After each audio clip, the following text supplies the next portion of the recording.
자, 안녕하세요.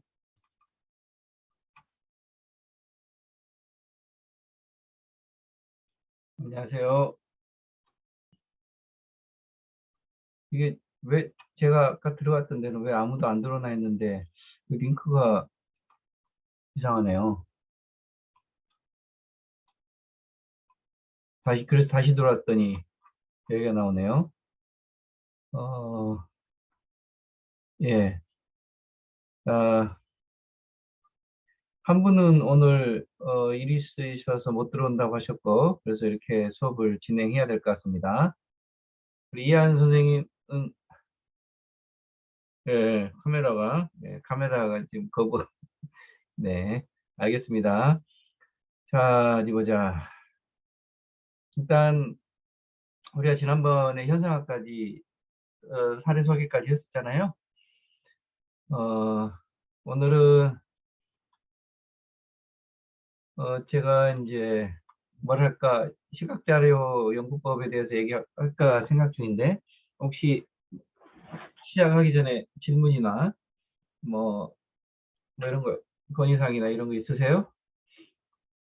교수님, 저번 주에 그 현상학은 영상으로만 제공됐습니다. 아, 그래요? 네네. 설명 안 했구나. 네네. 아, 예, 알겠습니다. 그러면 현상학 해야 되겠네요. 현상학 하겠습니다. 예, 감사합니다. 현상학 영상만 들었구나. 예, 그러면 일단 어, 일단 영상은 다 보셨죠?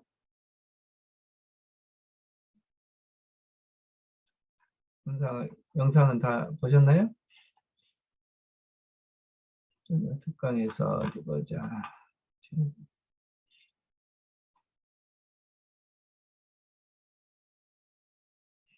음,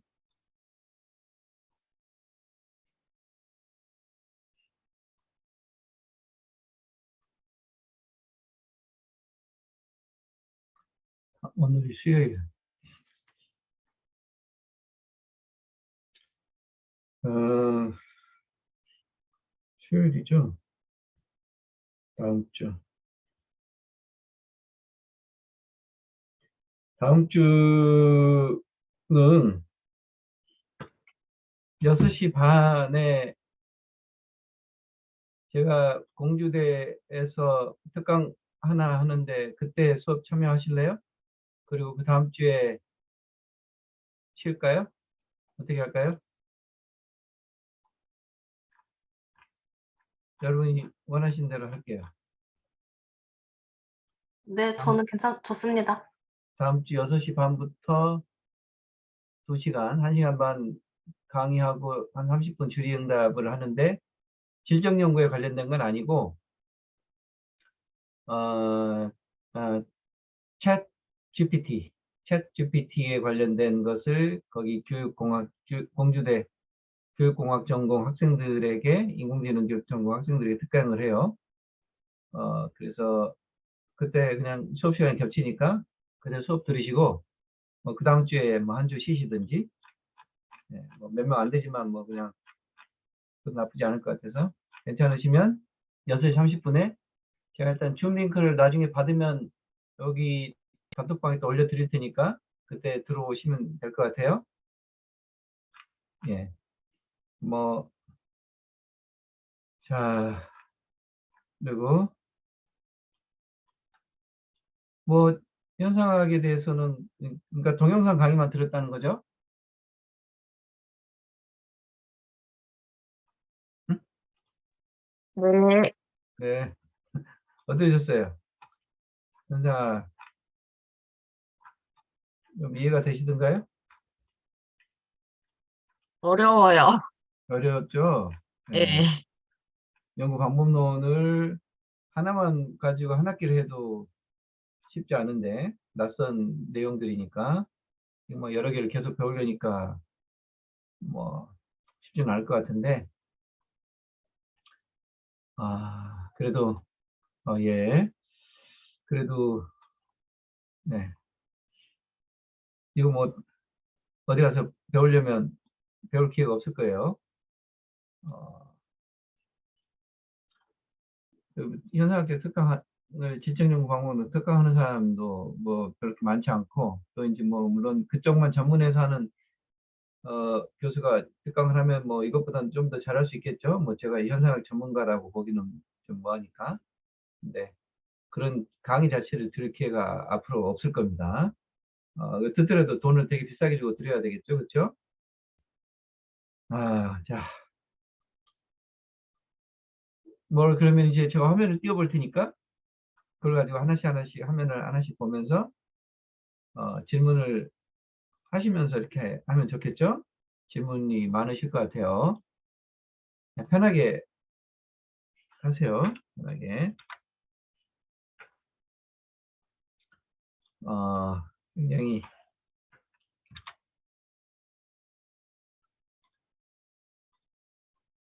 나도 왜 이렇게 힘들게 사나 싶어요.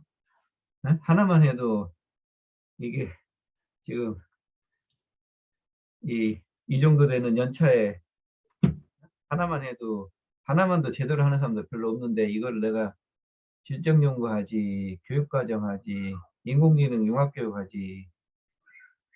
에이, 음, 예. 자, 삶의 의미가, 현상학은 삶의 의미에 대한 연구를 하는 건데, 내가 삶의 의미를 어디서 찾아야 될지를 고민하고 있는 사람입니다. 그래서 여기서 삶의 의미를 찾으려고 하는 것 같아요. 그냥, 아, 내 스스로에 대한 현상학적인 반성적 성찰을 좀 해야 될 것 같아요. 많이 지치려고 그러네. 자, 뭐 어떻게 이걸, 선생님, 이거 내가 사실은 여러분 대학원에 오셨으면 그 원서나 논문들을 가지고 여러분들이 공부해서 발표를 해야 돼요. 그게 자기 공부가 되는 건데, 내가 이렇게 특강을 하고 계속 특강을 식으로 이렇게 한다는 것 자체가 뭐 여러분들 도움이 될지 모르겠어요. 진짜. 무슨 말인지 아시겠죠? 응? 여러분 적극적인 자세로 공부를 해야 돼요. 근데 내가 그런 기회를 오히려 박탈한 것 같아. 어, 근데 그 뭐랄까, 소수의 그 제자들을 양성하는 차원에서는 그렇게 해야 되는 게 맞고, 응? 우리 교육과정 전공의 뭐 어떤 제자 양성 차원에서는 그렇게 해야 맞고, 약간 대중적인 강연 차원에서는 그냥 저처럼 뭐 보통 하죠. 그 차이가 뭔 것 같아요.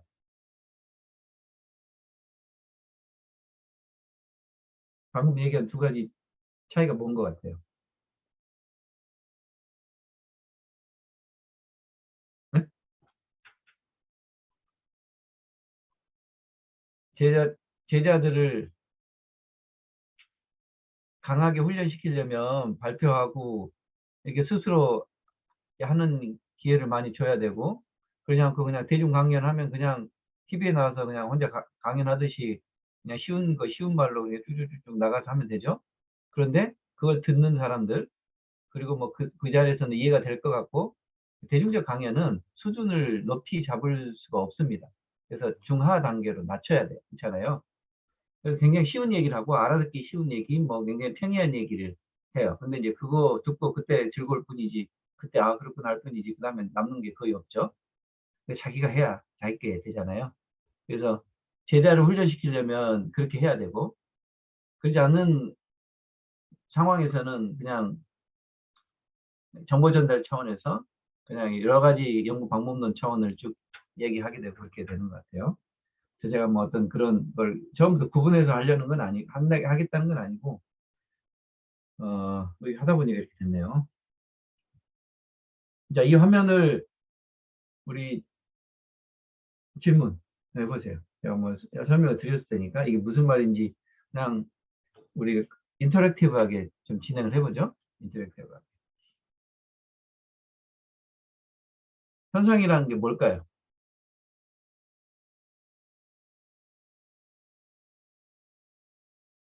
예전에 철학 시간에 교수들이 이렇게 질문 하나 던지고 1시간 동안 뜸 들이다가 나갑니다. 근데 그게 훌륭한 교수법일 수도 있어요. 그렇죠? 철학 인생이란 뭘까 딱 던져놓고 막 뭐 얘기한다든가 뭐 이것저것 주변적인 얘기하다가 결론도 안 내고 나가요. 그렇죠? 근데 오히려 그게 더 현명한 교수법일 수 있죠. 근데 지금은 또 그런 시대가 또 아닌 것 같아요. 그렇게 해가지고는 사람들 못 따라와요. 절대 못 따라와. 그런 익숙하지도 않고. 자, 현상학이란 이 화면에 나온 내용들 어려운 우리 이하원 선생이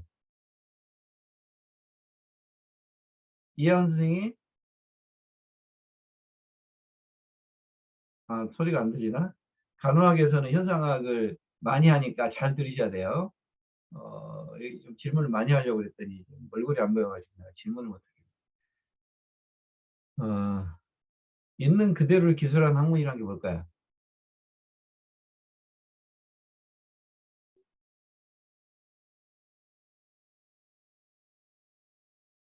있는 그대로를 기술한 학문이다. 생활세계는 또 뭘까? 어? 어, 생활세계. 뭐 철학적 용어니까 개념이 쉽지는 않아요. 어, 뭐, 뭐 그냥 있는 그대로의 세계, 진짜 그 우리가 피부로 경험하는 세계 뭐 이런 거예요. 되게 추상적 세계가 아니고 되게 직접적 세계 이런 거죠. 그걸 있는 그대로 기술한대. 그게 현상학이래요. 말은 쉬운데 실질적으로 현상학을 하려면 뭐 영어도 그렇고 쉽지가 않죠. 그 생활 속에 나타나는 현상. 여러분은 어떤 현상을 겪었습니까, 오늘?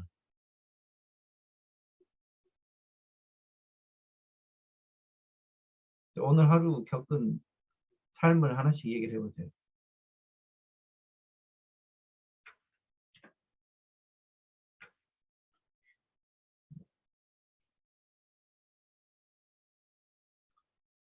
그냥 아무 생각 없이 사시는 건가요? 뭐 물론 너무 개인적인 얘기를 하기가 좀 힘들 수는 있겠죠. 어, 그러니까 누구나 다 일상생활 속에서 뭔가를 경험을 하죠. 그죠? 그 일상적인 경험이잖아요. 우리 같은 서민들 다 평범한 사람들이고 일상적인 경험을 하죠. 우리가 무슨 뭐 대통령이나 뭐 장관이나 급이 되면은 개인보다는 공적인 역할이나 이런 그 생활이나 스케줄이 많기 때문에 또 뭐 일상생활 세계라고 보기는 좀 어려울 수 있어요. 근데 보통 사람들이 겪는 생활 세계. 거기서 사람들은 어떤 경험을 하고 그 경험의 본질은 무엇인가. 뭐 이런 것들을 연구를 하는 거겠죠. 근데 그것을 논문으로서 이게 뭐 무슨 논문거리인가 뭐 이렇게 생각할 수 있잖아요. 그러니까 질적 연구를 공부하시는 여러분들은 이제 그동안 여러분들이 생각했던 학문이라고 하는 것에 대한 이미지를 제가 처음부터 얘기하잖아요. 싹 뒤집어 갈아엎어야 돼요. 그냥 다 피상적인 이미지만 여러분들이 갖고 있는 거예요. 그리고 그런 생각들에 의해서 기준으로 여러분들은 고등학교, 뭐 대학까지 교육을 받으셨고, 그런 것들을 설명하는 이론들을 많이 배웠죠. 그죠? 뭐 자연현상이든 사회현상이든. 그죠? 그런데 이제 그런 이론들도 마찬가지로, 뭐랄까, 그냥 우리가, 우리 같은 평범한 연구자들이, 그죠? 여러분이 우리가 배웠던 그 이론들을 평범한 연구자들이 만드는 이론들이 아니잖아요. 그죠? 근데 뭐, 마찬가지로 대한민국 현재 살아있는 대부분 사람들 다 거의 평범한 연구자입니다. 학문을 불문하고 그런 사람들이 하는 연구들은 어, 여러분들이 배웠고 이해했던 그런 이론들에 비하면 아주 보잘것없는 것을 하는 거예요. 그리고 그렇게 하는 게 너무 당연한 겁니다. 잘못된 게 아니에요. 우리가 배우는 이론들, 다루는 이론들은 정말 뭐 수십 년, 수백 년에 걸쳐서 전 세계적으로 다루어지고 검증되고 논의되고 뭐 반박되고 하는 것들 중에서 살아남는 이론들만 배우는 거예요. 그렇죠? 동의하시죠? 그럼 우리가 어느 분야든 내가 뭔가를 공부하고 논문을 쓴다고 했을 때 그런 이론들을 따라하려는 시도를 하면 안 된다는 거예요. 말도 안 되는 거예요. 그렇죠? 뭐 저같이 수십 년, 한 20년 연구한 사람도 그런 논문들을 쓰기가 어렵습니다. 그런데 이제 갓 연구라는 것을 배우고 있는 여러분들이 그런 뭔가를 증명하려는 듯한 그런 연구를 쓰려는 생각 자체를 버리시라는 거예요. 그는 잘 모르니까 하는 거라는 겁니다. 근데 실질적으로 그런 논문들이 많이 있어요. 실질적으로 그런 거 흉내내는 논문들. 그래서 질적 연구 차원에서 말씀을 드렸을 때 그 전부 다 뭐라고 그랬습니까? 제가 약간 저급한 용어로 얘기했잖아요. 밥 벌어먹는 거라고. 그냥. 그죠? 그냥 흉내내는 거라고 말씀드렸죠. 그러니까 질적 연구를 한다는 것은 그렇지 않으려는 노력을 하는 거예요. 그리고 아주 그 뭐랄까요, 그 겸허한 결론. 그냥 내가 연구자로서 어떤 주제에 대해서 고민하고 그걸 가지고 나름대로 자료 수집하고 나름대로 분석하고 그래서 분석에 내 주관적 소견을 곁들여서 아주 아주 겸허하게 뭔가 결론을 내리는 그런 작업을 하는 거라고 생각을 하시면 됩니다. 그것만 해도 엄청나게 어려운 겁니다. 그리고 그런 것들이 하나하나가 모여서 좋은 학문의 토양을 만든다. 그렇게 보시면 되겠죠. 이 현상학도 마찬가지로 뭔가 이 사람들이 생활 속에서 어떤 것들을 경험하는가를 하나씩 보세요. 현상학이라고 하는 이 거대한 철학 체계도 여기서 이 설명하는 문구들을 보면 뭐 이건 뭐 아무것도 아닌 것처럼 보이잖아요. 그렇죠? 뭐 그런 거예요. 뭐 아무것도 아닌 작업들을 하는 겁니다. 그런데 이제 엄밀하게 사실은 그것도 쉽지는 않다는 거예요. 자, 이게 연구자가 해야 될 역할이자 역량입니다. 제가 그런 말씀 드렸을 거예요. 여러분들이 대학교 졸업할 때까지는 학문을 소비하는 사람이었어요. 학문을 소비하는 사람. 내가 아무리 뭐 책을 뭐 몇만 권 읽고 뭐 아무리 똑똑한 것처럼 착각을 하지만 소비자였어요. 소비자. 생산자를 단 한 번도 해본 적이 없잖아요. 그렇죠? 학부 때 뭐 논문 써보신 분은 있겠지만 뭐 그런 것들 그런 경우가 몇 명이 되겠어요. 그러니까 대학원에 와서야 내가 학문 지식을 생산한다는 그런 역할을 공부를 하고 있는 겁니다. 근데 막상 생산하려고 하는 게 어때요? 엄청나게 쉽지 않다는 거죠. 그렇죠? 스마트폰을 쓰는 것과 스마트폰을 만드는 사람들, 스마트폰, 애플 뭐 이런 것들 아무나 다 쓰잖아요. 뭐 애나 어린이나 다 쓰잖아요. 근데 그걸 쓰는 것과 그걸 만드는 것은 전혀 다른 문제죠. 그죠? 그런 거 마찬가지입니다. 자, 있는 그대로를 기술해야 되고 의미를 해석해야 한다는 거예요. 오케이. 무슨 말인지 알겠어요. 어떤 게 현상일까요? 이런 것들이 현상이다. 이거 관련된 현상 하나 얘기를 해보세요. 오늘이 아니더라도. 최근에 가장 기억나는 뭐 주제나 현상. 어,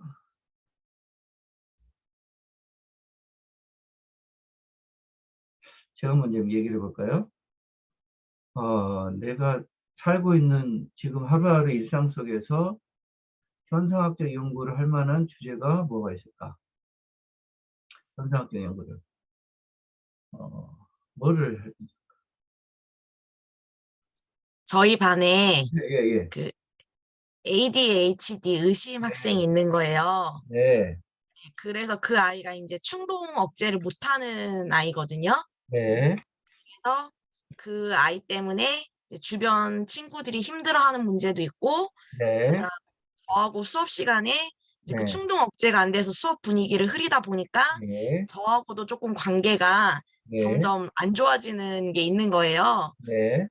그런 것도 혹시 현상학 연구 주제가 될 수 있을까요? 당연하죠. 좋은 주제고요. 그 지금 몇 학년에 몇 명이 있어요? 5학년에 한 명 저희 반에 있어요. 5학년에 전체 애들이 학생 수가? 12명인, 저희 반이요? 예. 저희 반 24명인데 그 중에 남자애 한 명이에요. 24명 중에서 남자 한 명이 그렇다는 거죠. 이 학생은 학교에서 나름대로 분산을 해서 배치를 한 거죠.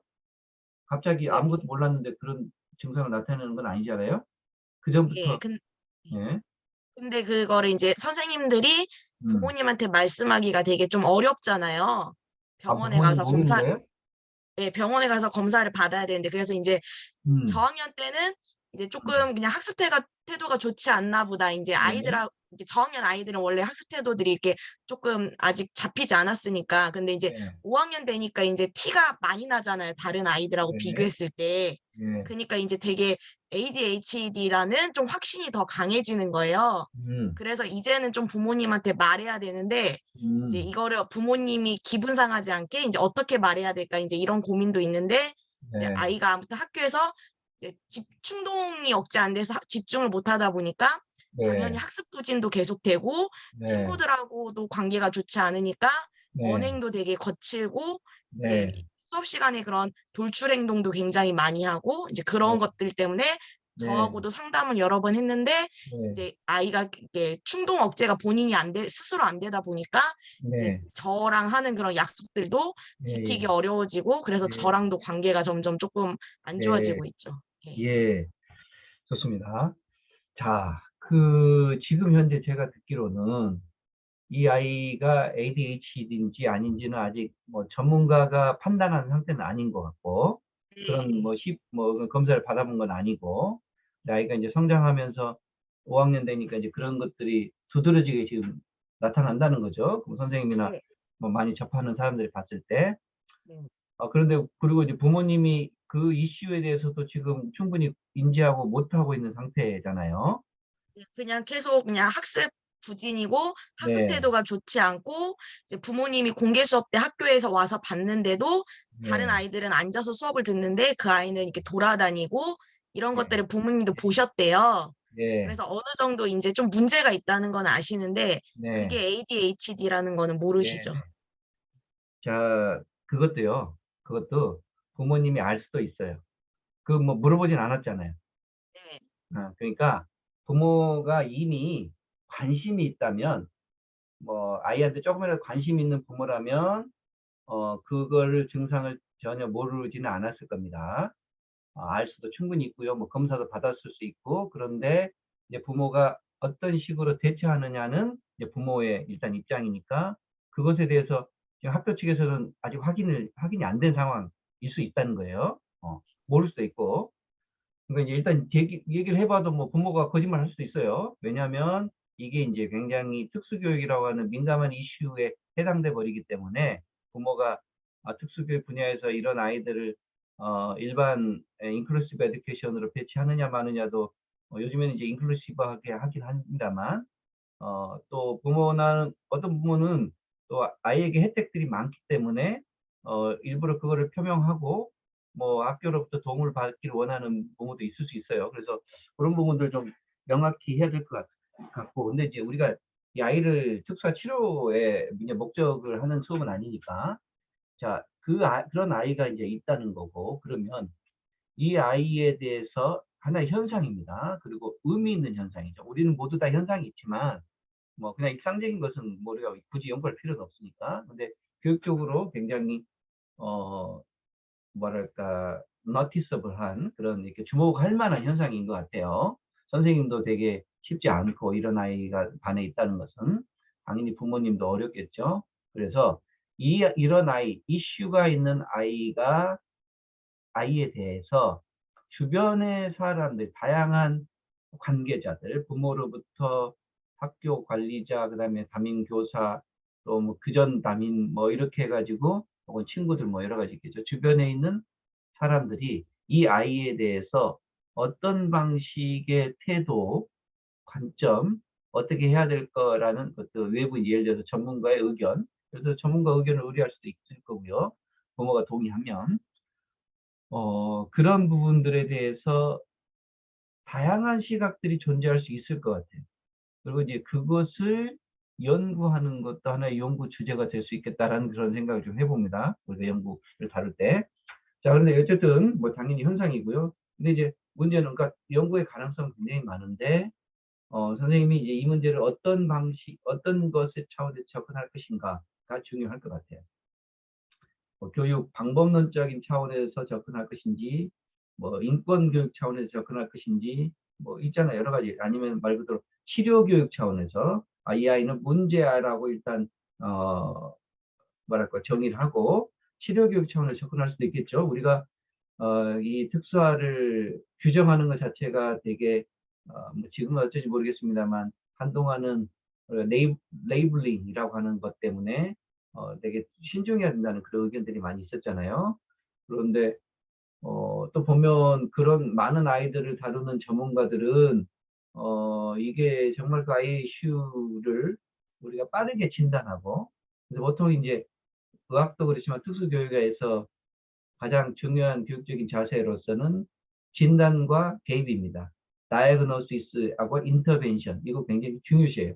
전 뭐 외국에도 그렇고 일단 정확하게 그 아이의 필요나 상태를 진단하는 게 당연히 필요하겠죠. 그냥 얘가 뭐 무슨 그런 이슈가 있어도 그냥 뭐 여러 가지 창피하기도 하고 사회적 이슈가 그냥 부담스러우면 그냥 묻어둘래 이런 게 안 된다는 거죠. 그렇죠? 전문가들 봤을 때.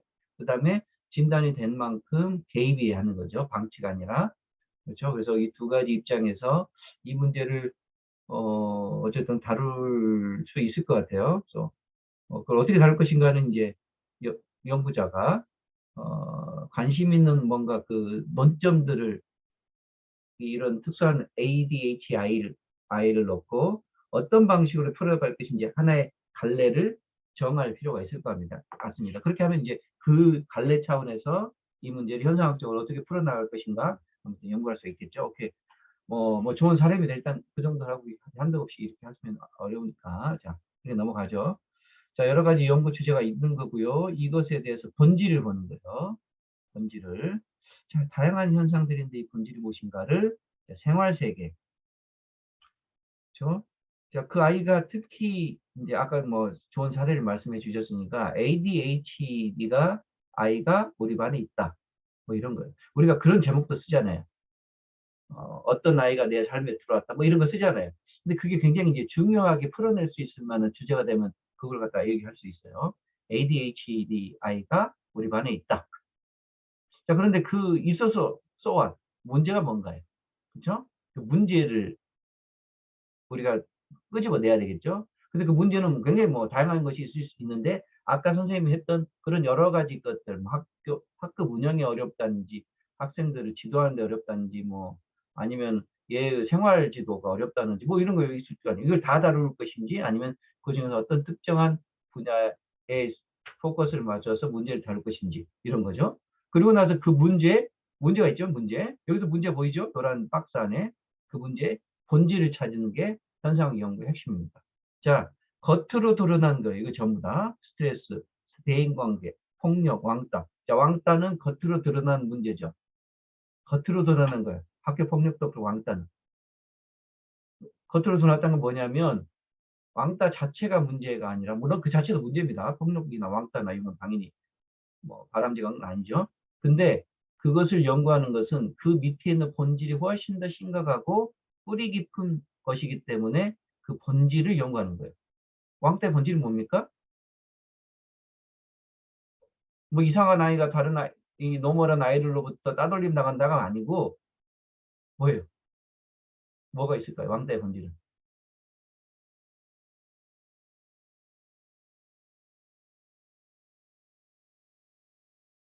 생각해 보세요. 왕따의 본질이 뭘까요? 뭐가 문제일까요? 인권을 침해당하는 거?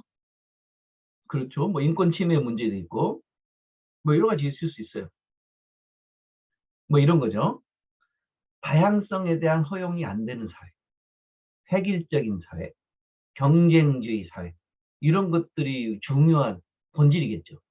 그러니까 왕따가 많이 생긴다는 거예요. 다양성이 허용되지 않아요. 차이가 허용되지 않아요. 그렇죠? 디퍼런스가 허용되지 않은 사회를 살면은 누구나 다 왕따를 당할 수 있다는 거예요. 특히 대한민국 사회가 그게 심하잖아요. 그리고 왜 그렇습니까? 경쟁주의가 심하기 때문에 그래요. 그죠? 그다음에 되게 획일성이라고 하는 것들이 우리나라의 어떤 약간 여러 가지 역사적 특성으로 좀 강한 편이죠. 장단점이 있습니다만은. 그렇죠. 그게 우리 사회에서 우리가 되돌아봐야 될 문제라는 거예요. 그죠? 그게 문제이기 때문에 특정 아이가 왕따를 당했냐 안 당했냐 문제가 아니라 누구나 다 잠재적으로 왕따의 가해자, 피해자가 존재할 수 있는 거예요. 우리 사회에서는. 그리고 우리는 대부분은 그것을 고통을 당하면서도 그냥 참고 사는 거잖아요. 우리가 얼마나 많은 스트레스를 받고 살고 있습니까? 그렇죠? 저도 아까 얘기했지만 저도 스트레스를 받고 살고 있어요. 나도 그냥 편하게 이 정도면 그냥 대충 하고 살아도 될 것 같은데 골프나 치러 다니고 뭐 왜 내가 이렇게 무리해서 뭔가를 해야 될까? 새아이 아빠니까 그렇게 하네. 그런 것도 있겠지만 뭐 여러 가지 있겠죠, 그렇죠? 뭐 아무튼 자 그래서 그 본질 탐구를 하는 게 중요합니다. 자, 그 본질 탐구하는 거예요. 그랬을 때 그 현상이 일어나는 생활 세계는 어떠냐? 자, 선생님이 얘기한 ADHD로 의심되는 그 아이가 우리 반에 옴으로 인해서 예를 들어서 뭐 그전에는 없다가 갑자기 4월 달에 전학을 왔어요. 그렇죠? 그러면서 우리 학급의 분위기, 생활 세계가 어떻게 급변했는가? 요런 것들이 흥미롭잖아요. 그렇죠? 그때 생활 세계. 그러니까 그런 거예요. 아주 디테일하게 뭔가 달라지잖아요, 애들이. 그 아이 물론 이제 그게 나중에 연구를 해 보니까 그 아이 때문인지 아닌지 뭐 다른 것은 연구를 해 봐야 알겠지만 일단 우리가 인제 그게 가설이죠. 그죠? 현상. 어떤 현상이에요? 그 아이로 인해서 수업을 갑자기 망치게 됐다거나 그쵸? 그 아이가 너무 수업을 방해해 가지고 나도 스트레스 받아서 뭐 이 수업을 제대로 할 수 없었다거나 그 아이가 또 누구랑 싸웠다거나 그쵸? 뭐 그 아이에 대해서 뭐라고 했는데 갑자기 부모가 찾아 가지고 막 교육청에 민원한다고 하거나 이게 다 현상이란 말이에요. 그 문제가 있고 그 문제가 깔려 있는 상태에서 어느 사회는 완벽한 사회가 없기 때문에 모든 게 문제가 다 깔려 있잖아요. 근데 그 아이라고 하는 존재의 등장으로 인해서 우리는 굉장히 다양한 사건들이 벌어진다는 거죠. 그 사건들이 중에서 우리가 그 많은 아이들, 24명의 아이들, 교사를 포함해서 이 사람들이 뭘 합니까? 경험을 하잖아요. 그죠? 뭐 당연히 경험을 하죠. 일상적인 경험이라기보다도 그 아이를 중심으로 어떤 것들이 일어나는가가 경험의 요소들이에요. 그죠? 근데 그 경험은 뭐 매일매일 하시잖아요. 그죠? 그 아이가 계속 있으니까. 근데 그 경험 중에서도 어떤 체험을 한단 말이에요. 어떤 체험을. 이건 약간 기억에 남을 만한 뭔가 어떤 특별한 사건, 이 체험이라고 볼 수 있겠고요. 네. 그리고 그 특별한 사건 중에서도 한두 번 있을까 말까한 초월적인 경험이 있을 수 있단 말이에요. 굉장히 스트레스와 갈등과 이런 것들이 힘이 응어리진 상태에서 골마 있다가 터지면서 어떤 사건을 계기로 터지면서 서로 간에 뭐 가해자든 피해자든 교사든 학생이든 그런 것들이 분출되는 것을 통해서 초월적 경험을 할 수 있단 말이에요. 애도 자기도 스트레스겠죠. 애는 뭐 그러고 싶어서 그렇겠어요?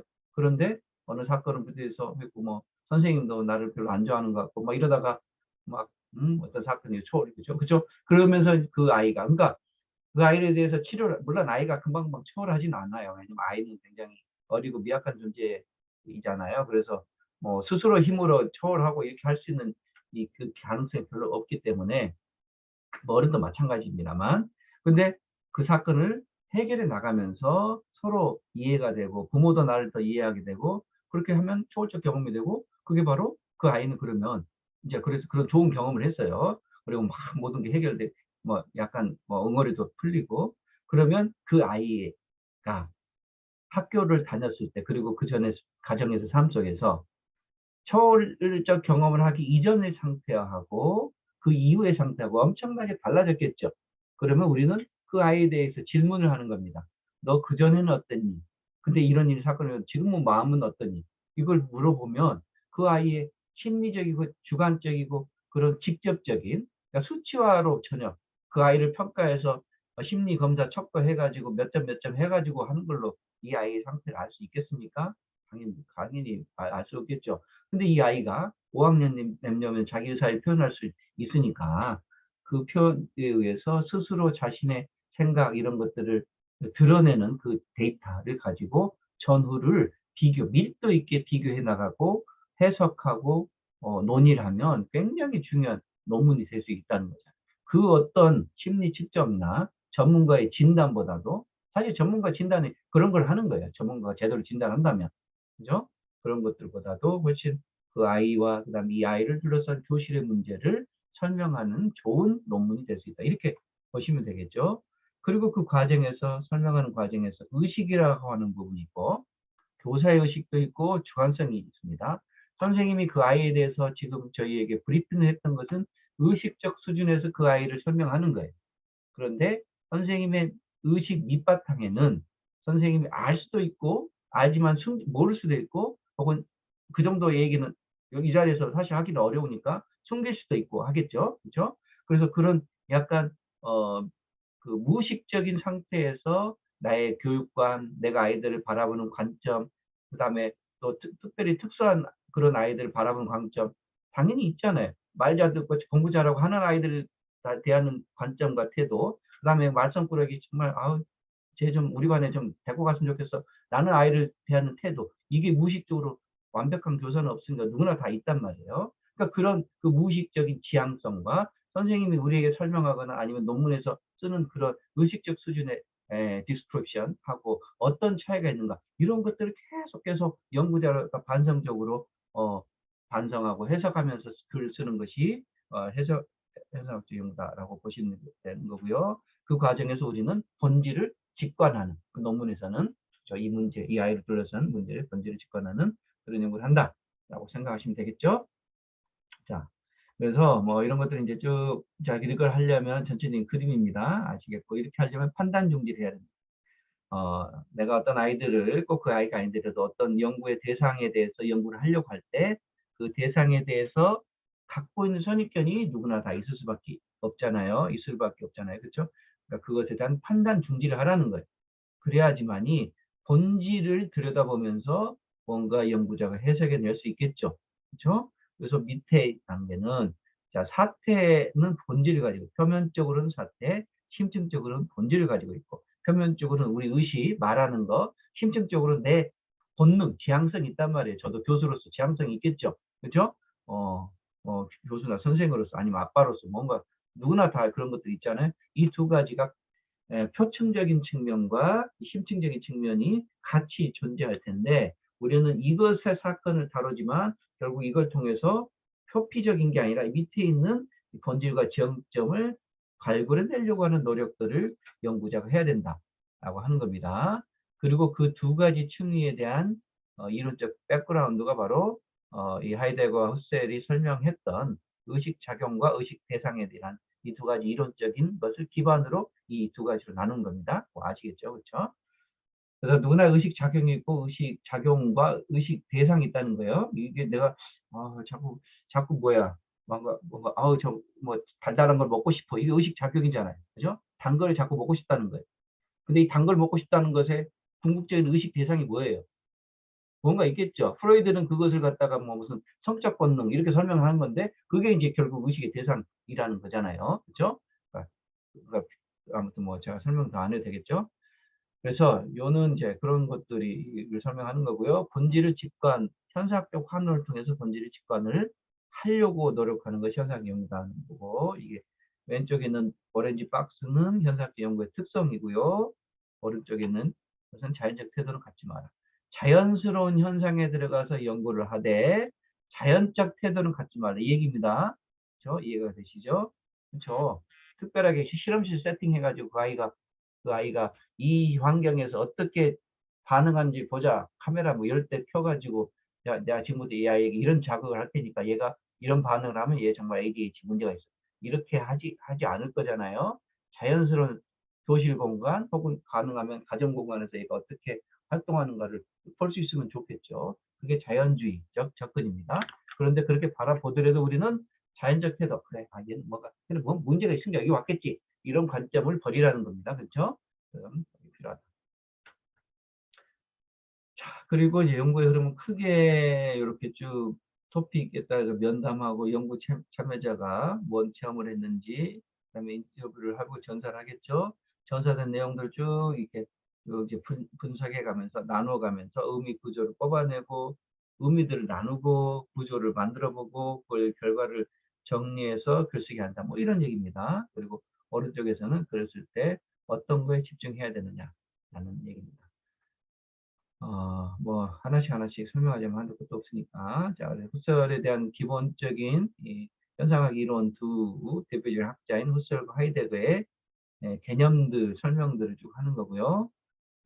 이런 것들은 말 그대로 우리가 뭐 이렇게 한두 시간 공부해서 이해할 수 있는 건 아닙니다. 그러면 그냥 개념적으로 이런 거 그냥 좀 더 데피니션적으로 보는 거지. 그렇죠? 실제는 인간 의식 밖에서 객관적으로 존재하는 건 아니다. 이게 무슨 얘기일까요?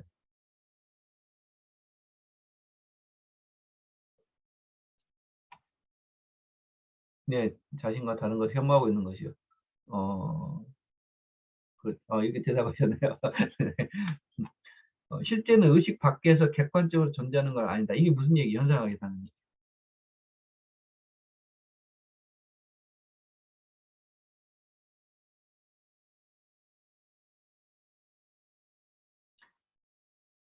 여러분 세상에 실제가 있습니까? 실제 리얼리티가 뭐냐고요.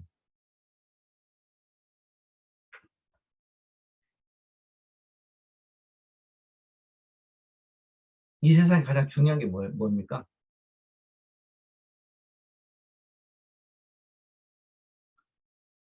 하나님의 사랑이죠.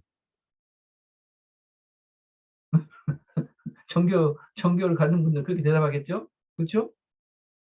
예전에 뭐 그런 얘기, 아니 정교를 가지시면 기독교든 뭐 다른 뭐 다른 저기든 그 하나님의 사랑이 실제라고 믿는 거예요. 그래서 그것 때문에 모든 걸 바치는 겁니다. 그래서 충분히 이해할 수 있어요, 현상학적으로. 그렇죠? 근데 뭐 그렇게 생각하지 않는 사람도 있을 거 아니에요. 그겁니다. 실제는 그럼 여러분들 생각하는 실제는 뭔가요? 제가 생각하는 실제. 이제 스스로 반성적으로 질문해야 돼요. 내가 생각하는 실제가 무엇인가? 세상은 무엇인가? 많은 학자들이 사실 그런 얘기를 합니다. 세상은 어 예를 들어 해겔은 에너지와 반에너지의 끊임없는 갈등과 투쟁이다. 이렇게 얘기하면 해겔 철학이에요. 정반합 이론. 하나의 힘과 그것을 저항하는 반대 세력의 힘이 끊임없이 힘의 힘결이 갈등을 하면서 발전해 나가는 거다. 이게 기본적인 어, 이 뭐예요? 변증법 이론, 해결의 변증법 이론 기본적인 개념이잖아요. 그게 실제라고 보는 거예요.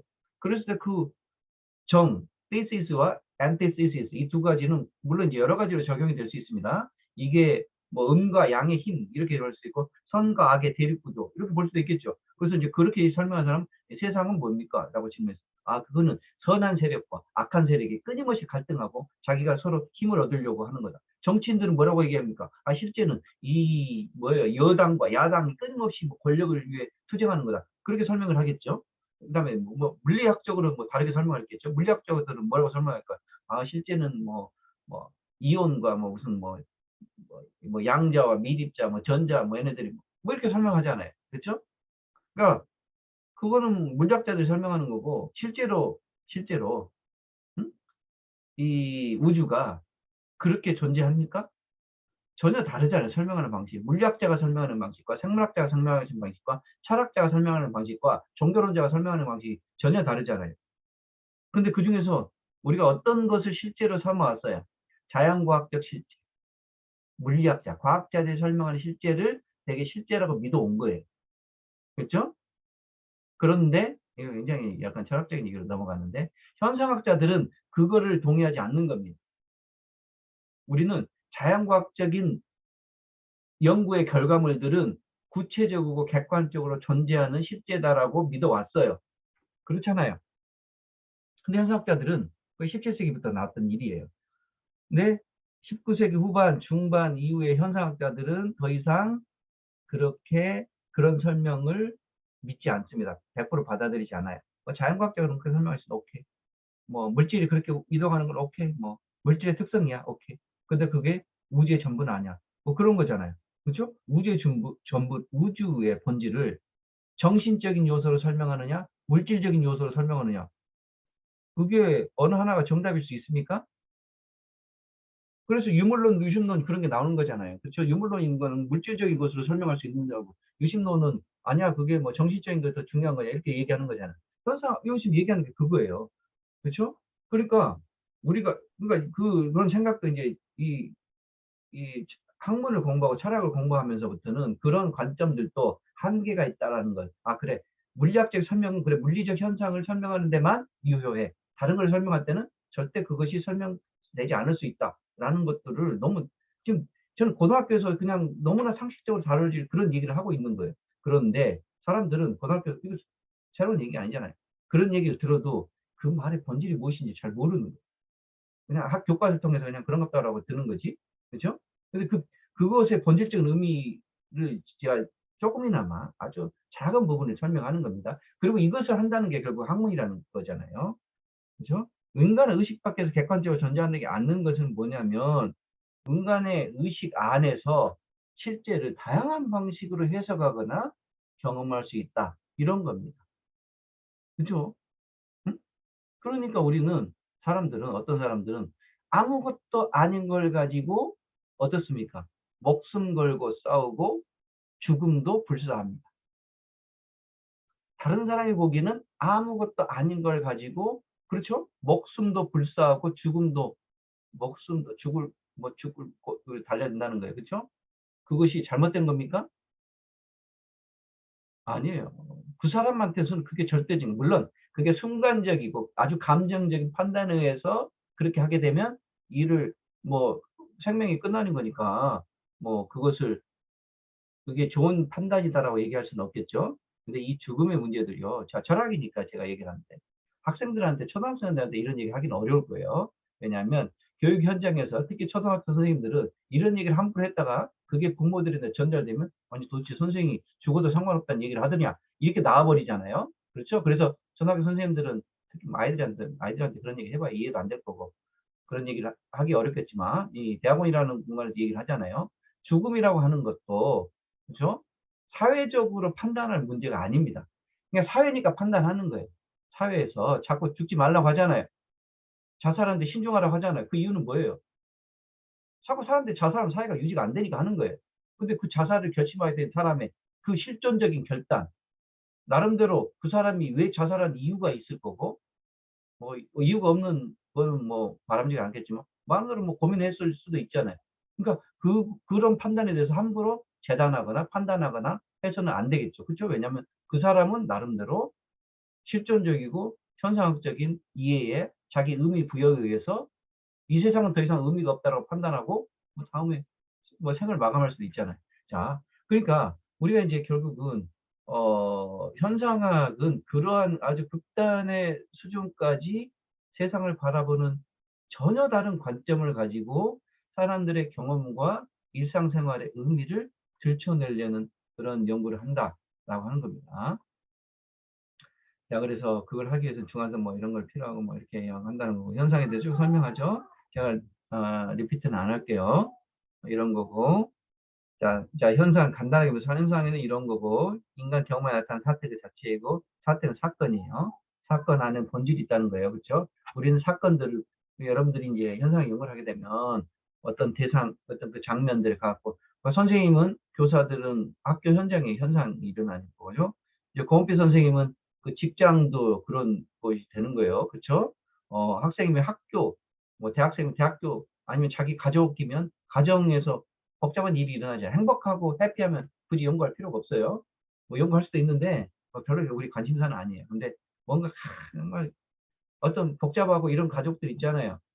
그런 가족들은 가족의 구성원으로서 그 장면이 그 현장입니다, 현장. 그리고 현장에서 사건이 일어나잖아요. 그럼 사건의 본질이 무엇인가 이런 것들 연구해야 되는 거고 자, 사건에 관여한 사람들 의식을 갖게 된다는 거죠. 그죠? 누구나 다 의식이 있죠.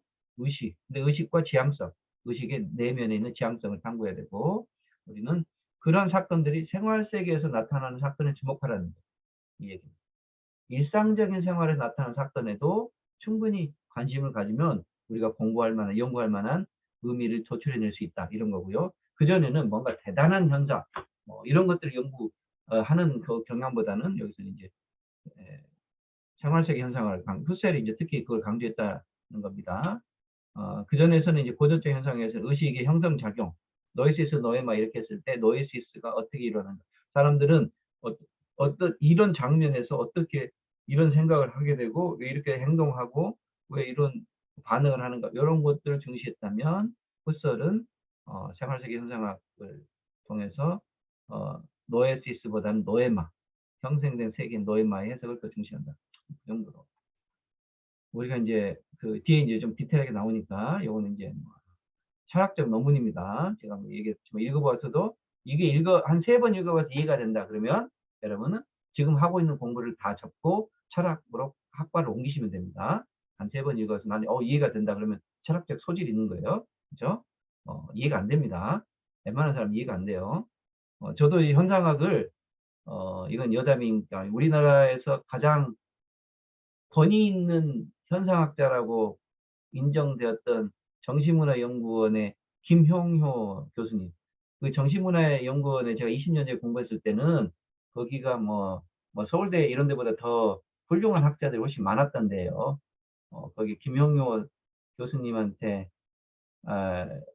현상학 수업을 들었습니다. 그죠? 근데 그 수업을 들으면서 거기 이제 철학과나 역사과 인문학을 하는 학생들, 제가 정신문화연구원을 박사과정을 수료했기 때문에 그런 학생들을 같이 들었는데, 제가 들으면서 이제 거기 이제 특히 이제 철학과를 전공하는 학생들 있잖아요. 대부분 저보다 좀 나이가 어린 학생들이, 제가 조금 늦게 그런 데를 갔기 때문에, 박사과정을 좀 늦게 갔기 때문에. 근데 제가 이제 그 수업을 들으면서 옆에 보면서 생각을 했어요.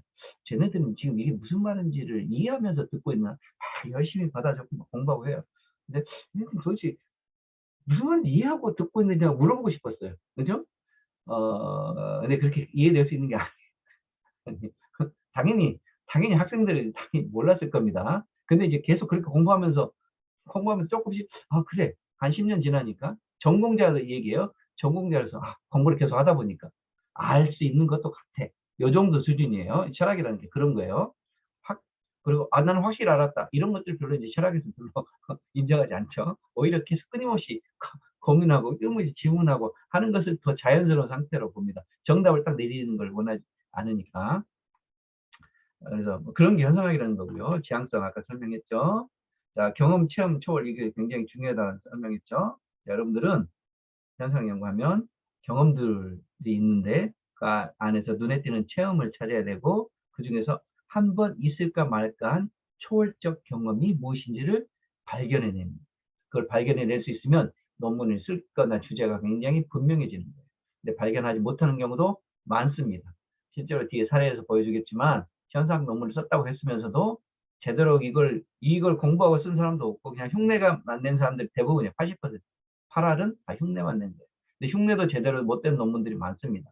그런데 거기서 그 사람들이 논문 쓰면서 그 연구 대상자들이 어떤 초월을 했는지, 연구 대상자들이 초월할 수도 있고 자신이 공부하다가 초월할 수도 있어요. 그렇죠?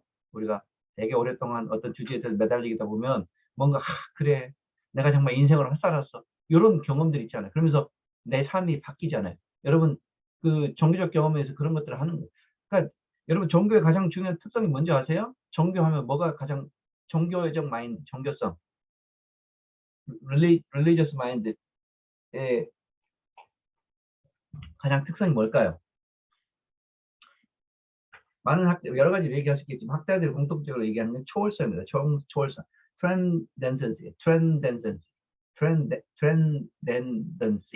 초월성입니다. 종교가 초월성이 핵심이에요. 그만큼 초월이라고 하는 게 중요한 거고, 여러분이 성령의 은사를 받았는지 방언이 터졌는지 이런 경험을 했는지 모르겠지만 저는 다 했던 사람입니다. 그렇다고 해서 내가 잘났다고 얘기하는 게 아니고 나름대로 그때는 어린 마음에 했다고 믿었어요.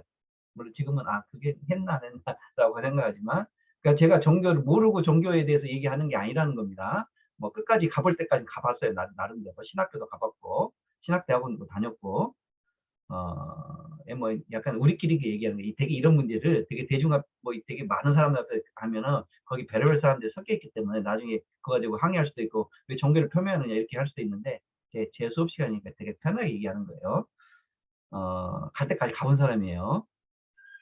천국의 문 때까지도 가봤고요. 나름대로 체험을 했어요.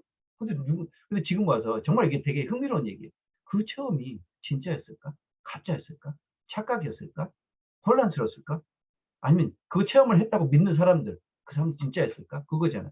근데 요즘에 사람들은 나중에 이제 오래되면 옛날에 체험을 했더라도 나중에 뭐 마인드가, 종교적 마인드도 좀 변하잖아요. 그럼 지금도 그렇게 생각하고 있을까? 특히 열정적 있는 사람들, 여전히 그러니까 당연히 우리가 저도 이제 기독교지만 기독교에서는 그런 경험을 했느냐 안 했느냐에 따라서 당신의 신앙의 수준이 결정된다고 얘기를 하잖아요. 그럼 그 경험을 안 해본 사람도 많아요. 근데 해본 사람들은 당연히 그 경험을 통해서 하나님을 만나보고 뭐 이런 얘기를 하잖아요. 이게 초월이라는 거예요. 자, 뭐 거기까지 하죠. 그랬을 때 이 초월은 인생에 한두 번 할까 말까. 내가 어느 직장에 10년 몸담아서 그 10년의 경험을 통해서 초월하면 객장 때려치고 나오는 거예요. 아니면 때려치려다 초월하면 다시 직장에 뼈를 묻던가 그 정도의 경험. 그런 것들 꼽아낼 수 있어야 되는 겁니다.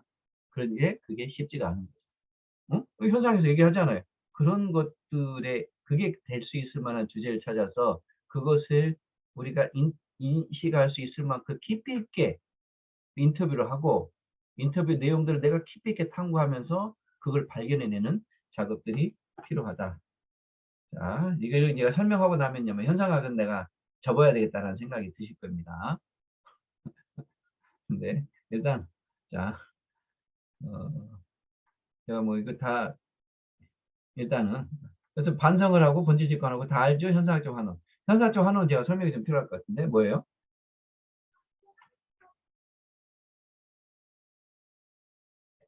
누가 한번 설명해 보실까요? 현상학적 환원. 리덕션. 환원. 환원이라고 하는 거 뭐예요? 그럼 환원주의.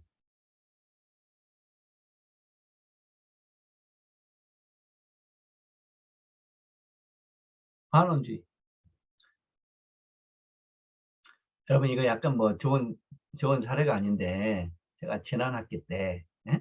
내가 이 실정연구 수업을 하는 것도 아니고 포스트 휴머니즘 관련돼서 이 그 주제가 뭐 그런 거였고 그래서 이제 그 배경에서 여러 가지 철학적인 배경 뭐 이런 것들을 얘기를 하고 그렇게 이제 하는 학기 초에 그래 하고 있었는데 그 학생 중에 한 명이 누구라고 얘기는 당연히 안 하겠죠.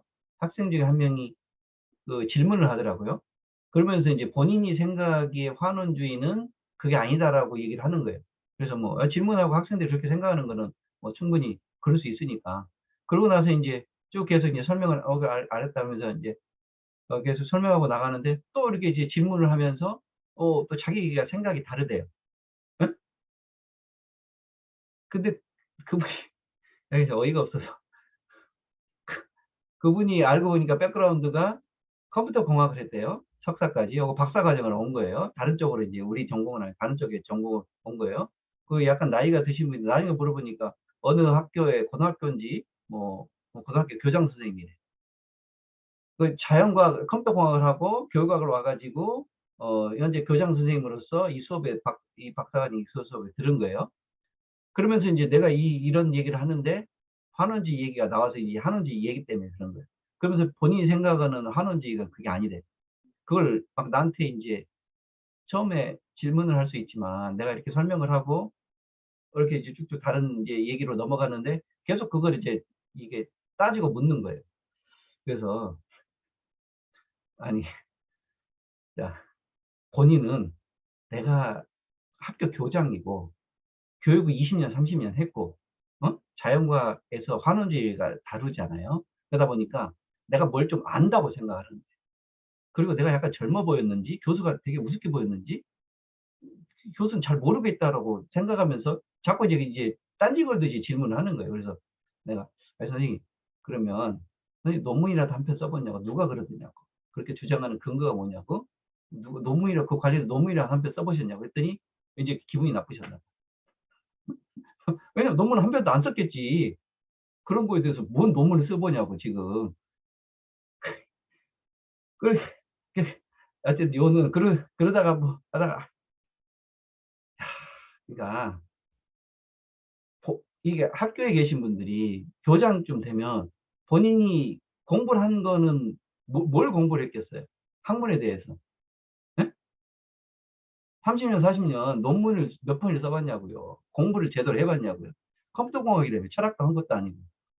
석사도 박사를 하고 와서 철학을 박사하고 와서 나랑 디베이트를 하려고 하면 난 인정을 하지만 그것도 아닌데 도대체 뭘 믿고 교수가 앞에서 설명하는데 본인의 생각을 이렇게 빠득빠득 고집을 하면서 그렇게 할까를 라는 생각이 들었어요. 뭐 그러더니 어쨌든 기분 나빴는지 나가더라고요. 그래서 이제 그 수업을 철회하고 말았는데, 자, 이 여러분들 선생님들이 그러시는 건 아닌데, 아, 뭐죠? 학문의 세계가 그렇게 만만한 데가 아닙니다.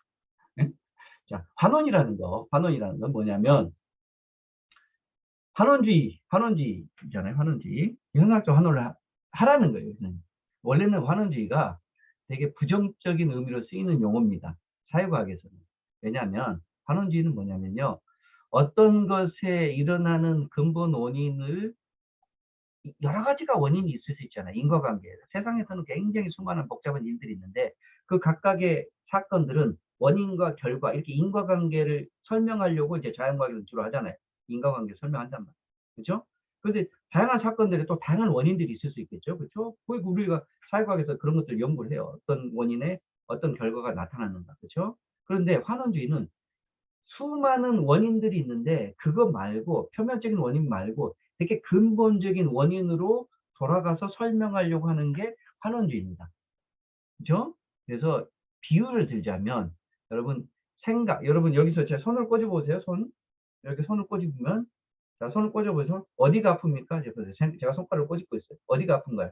자, 여기 꼬집고 있어요. 자, 자기 손가락을 꽂아 보세요. 자기 손가락 깨물어 보세요. 어디가 아픕니까? 예, 이렇게 깨물었어요. 어디가 아플까요? 예, 해띠는 검은. 대답을 해보세요. 어디가 아파요? 예? 아니, 제가 깨물면 어디가 아프면 여기 손가락 빼물잖아요. 어디가 아파요? 새끼손가락, 여기 까면 어디가 아파요? 엄지손가락. 그쵸? 엄지손가락. 예. 고통이 어디에 있습니까? 여기서 고통이 발생하잖아요. 그렇죠? 그러면 사람들은 이게 고통을 발생하는 장소다. 이렇게 설명하는 거예요. 이게 고통이 발생하는 감각이 들어와서 여기서 자극이 일어나서 여기서 통점에서 고통이 생기잖아요. 그렇죠? 그런데 환원주의자들은 어떻게 설명하냐면 이 모든 것들이 전부 다 어디에 있습니까? 신경이 연결돼 가지고 뇌에서 고통을 느끼는 어떤 특정 지점에서 고통이 발생하는 거다라고 설명하겠죠. 그걸 환원주의라고 합니다.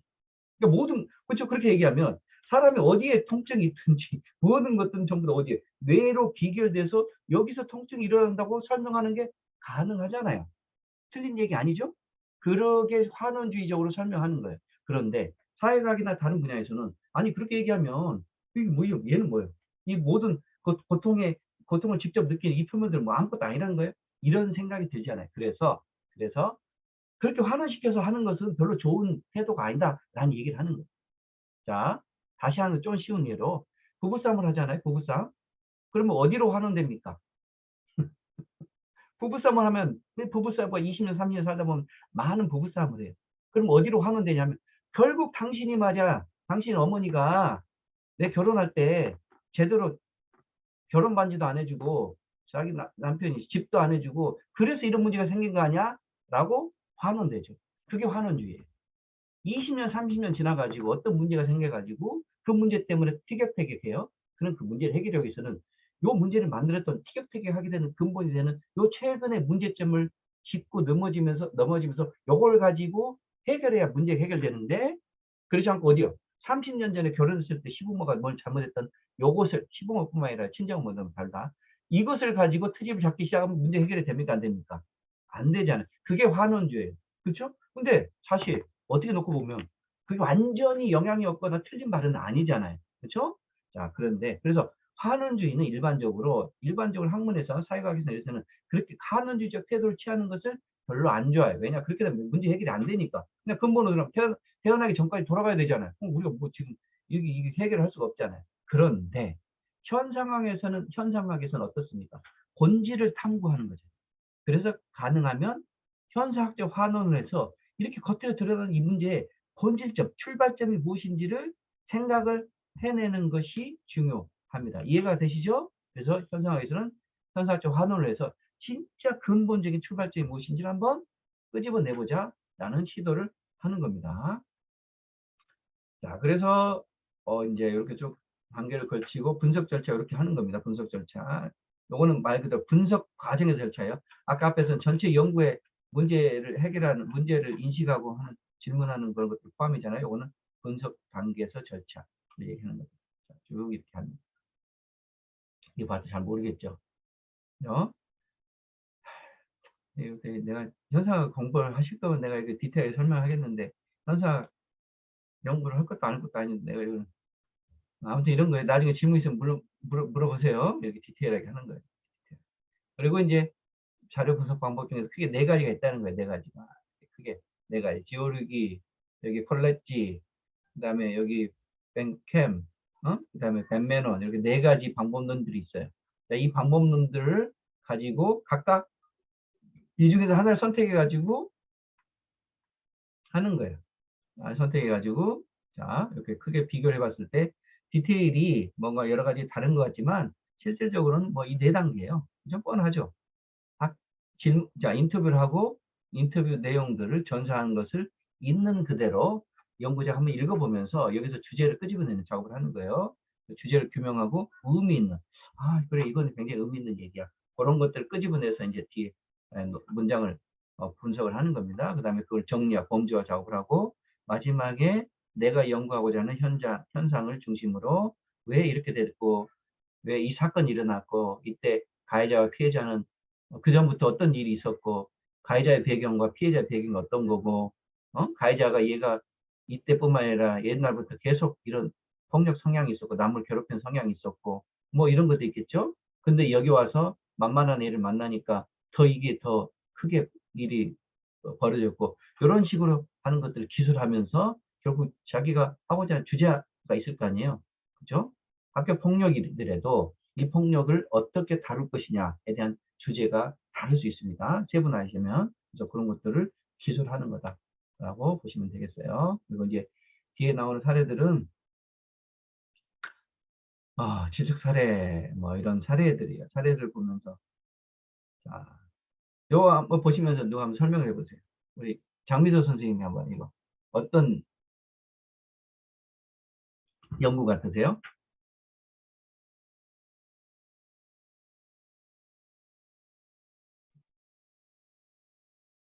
우울증에 걸린 여자가 이제 미술 치료를 받으면서 그 치료사와의 그 경험으로 인해서 뭔가 이제 변화되는 것들을 연구하는 내용 아닌가요? 예, 그렇죠. 잘 읽으셨어요. 그렇죠? 근데 그걸 이제 질적 사례 연구라고 했어요. 여기서. 여러분 이제 논문을 쓰실지 어실지 모르겠지만 요거는 이제 보편적으로 적용되는 그 문제들입니다. 논문에서 질적 사례라고 연구를 썼잖아요. 그렇죠? 이 얘기는 무슨 얘기냐면 근데 내용을 보니까 실제로 현상학적인 연구 방법론을 흉내내고 있어요. 저 안에 보면 이게 그냥 질적 사례 연구가 아니라 이 내용이나 이렇게 결과 이렇게 하는 걸 보니까 이건 현상학 연구들이 보통 이렇게 하거든요. 결과가 이렇게 나와요. 그걸 흉내내고 있어요. 그런데 왜 여기다가 현상학적 연구라고 하지 않았을까요? 자신이 없어요. 제대로 안 했어요. 그래서 질적 사례 연구라고 한 겁니다. 질적 연구는 너무 당연한 거고 우리 데이터가 숫자가 없잖아요. 사례 연구 뭐 당연히 여기 사례 연구 여기 사람들 뭐 몇 명 가지고 했겠죠. 다 당연히 사례죠. 그러니까 사례 연구는 너무 당연한 거예요.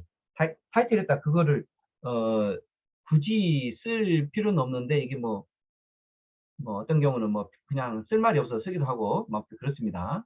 사례는 당연히 사례죠. 어떤 사례냐가 중요해요. 어떤 사례냐. 그죠? 질적 사례라는 건 너무 당연한 거니까 뭐 어떤 사례 연구 이렇게 얘기해야 되겠죠. 그리고 여기서 문제가 있어야 돼요. 문제. 어떤 게 문제일까요? 조울증 여성이라는 게 약간 문제죠. 이 사람들이 심리 치료를 하니까 그래. 이분들이 굉장히 힘든 경험을 하고 있고 그래서 심리 치료를 하고 있는데 어떻게 심리 치료의 치료의 단계를 펼쳐 나가는지 그런 것들 연구한 겁니다. 여기 지금 대개 현상 연구는 간호학 뭐 이런 보건학 쪽에 연구들이 많이 있습니다. 그래서 이하은 선생님 잘 주목을 하시면 되겠고요. 자, 그래서 보통 이제 결과로 뭐 이런 얘기에서 희망이 보이다, 나 자신과 쓰여서 뭐 이렇게 이런 얘기를 써요. 이것도 어, 이게 이제 5가지 주제로 만든 거잖아요. 이 주제도 좀 참신하고 뭔가 흥미를 끌만한 주제를 뽑으셔야 돼요. 그 뽑는 건 연구자의 역량입니다. 그죠? 그 아이디어가 있어야 되고요. 뭔가 진짜 어떤 체험이나 이런 초월적 사건들 이런 것들을 직접 경험해야 이런 이 타이틀들이 나옵니다. 머릿속에 생겨야 합니다. 그게 경험되지 않으면요. 실제로 밋밋한 내용인데 밋밋한 내용인데 뭐 인터뷰 질문도 사실 별 문제도 없고 질문도 밋밋하고 당연히 질문이 밋밋하면 응답도 밋밋하겠죠. 그런데 이런 결과를 아주 훌륭한 결과를 끌어내는 사람은 지금부터 당장 직업을 때려치고 소설가로 입문하시면 됩니다. 그렇죠? 굉장히 글쓰기 소질이 있는 거예요. 근데 어렵습니다. 뭐 소질이 있어요. 그걸 나쁘다고 얘기하는 거 아니에요. 어려워요. 제가 예전에 말했죠. 소설가들이 진짜 소설을 잘 쓰려면 현장에 대한 리서치를 잘해야 돼요. 과학 소설 쓰는 사람들은 진짜 과학자 못지 않는 그런 과학적 사실들에 대한 굉장히 박학다식한 전문 지식을 가지고 있어야 과학적 소식이 그럴듯한 과학적 소설이 써집니다. 그래서 소설가는 저는 80%의 진실과 20%의 양념이라고 보고 있어요. 그런데 다큐멘터리 이 영화는 사실에 기반해서만 이런 얘기는 여러분 제가 정확하게 얘기해서 70%는 구랍니다. 30%만 가지고 얘기를 한 거예요. 사실에 기반한 영화입니다. 얘기하잖아요. 그 중에서 사실이 몇 가지나 될까요? 사실에 기반한 영화면 2시간짜리 얘기를 하잖아요. 제가 시리어스하게 얘기하는 겁니다. 그 중에서 사실이 몇 개나 될까요? 아니 어떤 사건이 있었고 거기서 하는 실존 인물들 아니죠? 사건이 있었고 사건의 주제는 있었겠죠? 주제에서 일어난 결과들도 있겠죠? 그리고 관련된 사람들이 있겠죠? 그렇죠? 그리고 그 사람들이 어떤 겪었던 일들을 영화화해가지고 만들잖아요. 그러니까 그 핵심적인 거 한 30%만 사실이지 실제로는 70%는 극화한 거예요. 극화. 훨씬 더 자극적이고 재미있고 드라마틱하게 만드는 게 핵심입니다. 여러 가지 스페셜 에펙트도 넣고 그렇죠? 그래야 영화가 되는 거예요. 그래 재밌는 거고. 안 그러면 그걸 누가 2시간 동안 그 사건들을 보고 있습니까?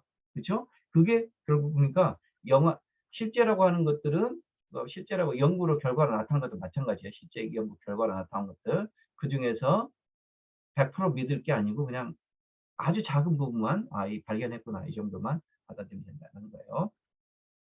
이건 그걸 보여주는 이제 그림이니까 넘어가 되겠고. 그다음에 두 번째 학대받은 아동에 대한 연구. 요거 고은비 선생님이 한번 얘기해 주세요. 어떤 연구인지.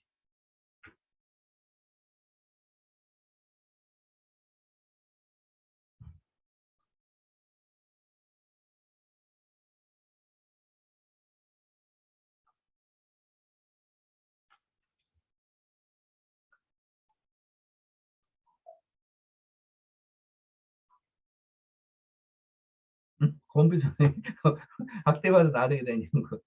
뭐 어떤 내용인 것 같아요?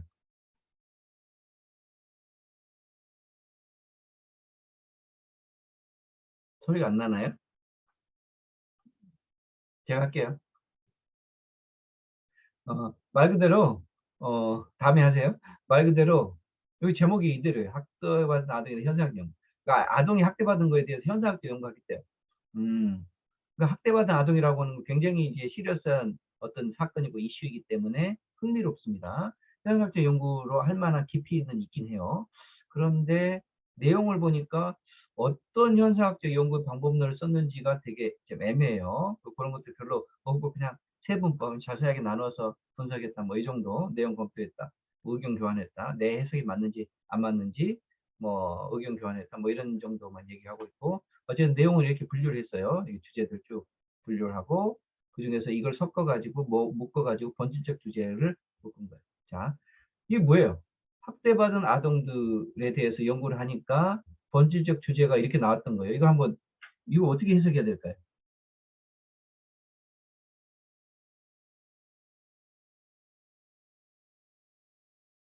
이거 노란색으로 한 8개 정도 냈잖아요. 물론 이제 이걸 논문을 안 읽어봤으니까 뭐 정확히 알기는 어렵습니다. 선생님들이. 그죠? 저는 뭐 대충 보긴 했습니다만. 뭐 노란색에서 이게 왜 본질적 주제예요? 이걸 가지고 뭐가 유추가 될 수 있을까요?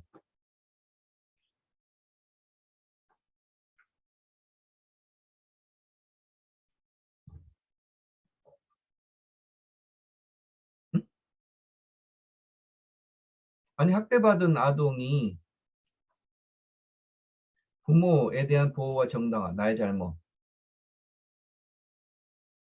잘못한 내용을 잘 모르고 학대를 유발하는 상황, 부모의 부적절한 요구. 이게 좀 섞여서 잘 모르겠구나.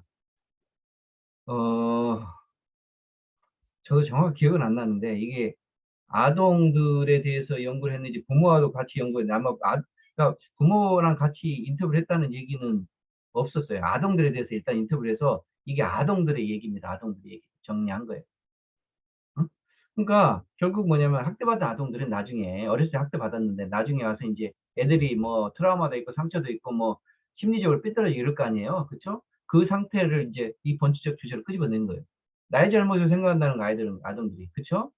죄책감을 갖게 되는 아이들은 자기 잘못이 아닌데도 불구하고. 그다음에 얘가 애들이 약간 잘 예측 불가능해. 안정적이지 않죠? 되게 감정이 정서적으로 혼란스러워요. 그다음에 뭐 세계를 더 도피하려고 하겠죠. 자존감 당연히 박탈돼 있겠죠. 애들하고도 친구하고도 뭐 제대로 친구 관계가 제대로 안 되겠죠. 뭐 이런 거예요. 이게 이제 번지적 주제라고 이 논문에서는 끄집어낸 겁니다. 끄집어낸 거예요. 그런데 제가 좀 정확하게 기억은 안 납니다만 이 여러 가지의 상태 중에서 어떤 것이 정말 핵심인지는 끄집어냈는지 안 냈는지 잘 모르겠어요. 학대받은 아동의 그냥 현상학적 연구를 했다고만 나와. 만약에 이게 초기 연구면 이런 연구를 하는 것 자체, 이 주제를 가지고 연구를 하는 것 자체가 처음이라면 의미가 있습니다. 근데 이미 비슷하게 많이 나왔으면 이렇게만 가지고는 논문이 새로운 게 없겠죠. 그래서 한 단계 더 나아가서 학대받은 아동에 대해서 현상학적 연구를 했더니 다른 사람들은 이렇게 얘기를 했는데 나는 자존감 박탈이 핵심이더라.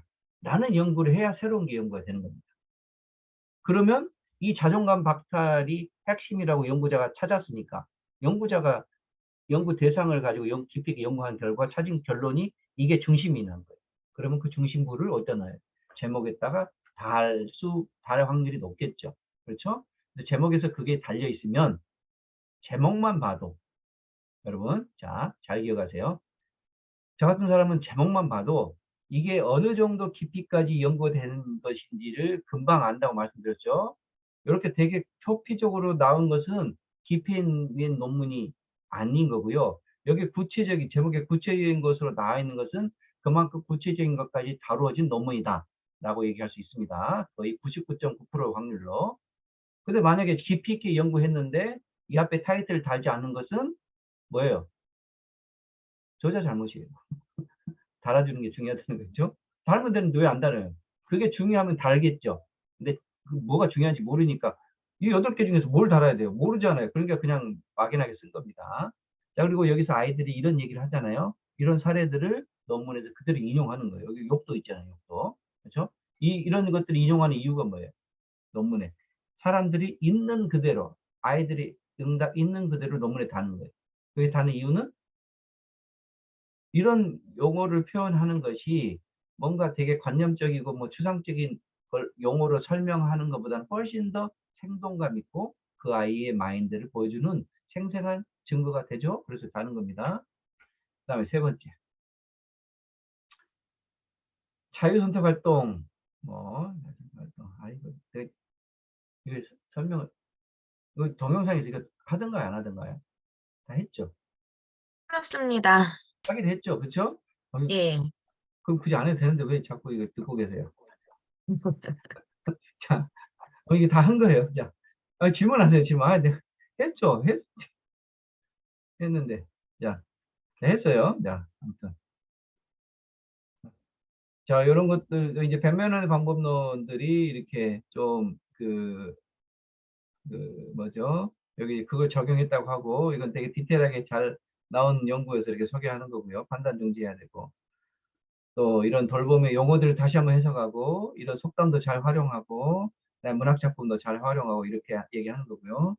그다음에 논문에다가 내가 이제 이렇게 해석했는데 이게 이 과정에서 어떻게 신뢰도나 타당도를 어떻게 확보했을까라고 하는 것을 여기 이제 뭐 샌델롭스키의 그 이론들을 바탕으로 그 자세하게 설명한 거예요.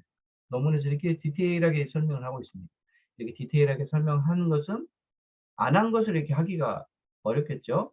그렇죠? 했으면 했다고 얘기를 하되 지면에 한계가 있으니까 최대한 간략하게 정리해서 하는 게 좋겠죠. 그렇죠?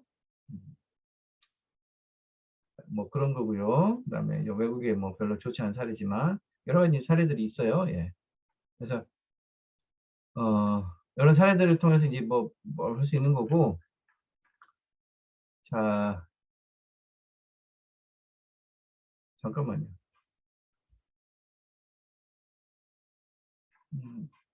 모르겠지. 뭐를 더 설명을 해야 될까요? 다음에 질문 한번 해보세요. 이제. 네. 자, 다음 주에 제가 소리에 다음 주에 그 연구 계획서 주제는 뭘로 하시겠어요?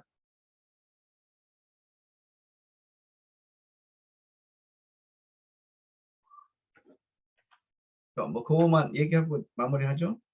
질문 더 없으시면.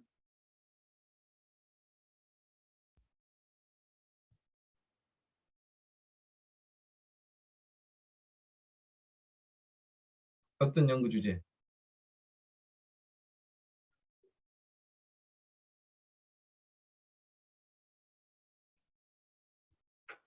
분실적 주제를 정할 때 연구자가 데이터를 분류하면서 정하면 되는 건지 아니면 정할 때도 다른 원칙이 있는지.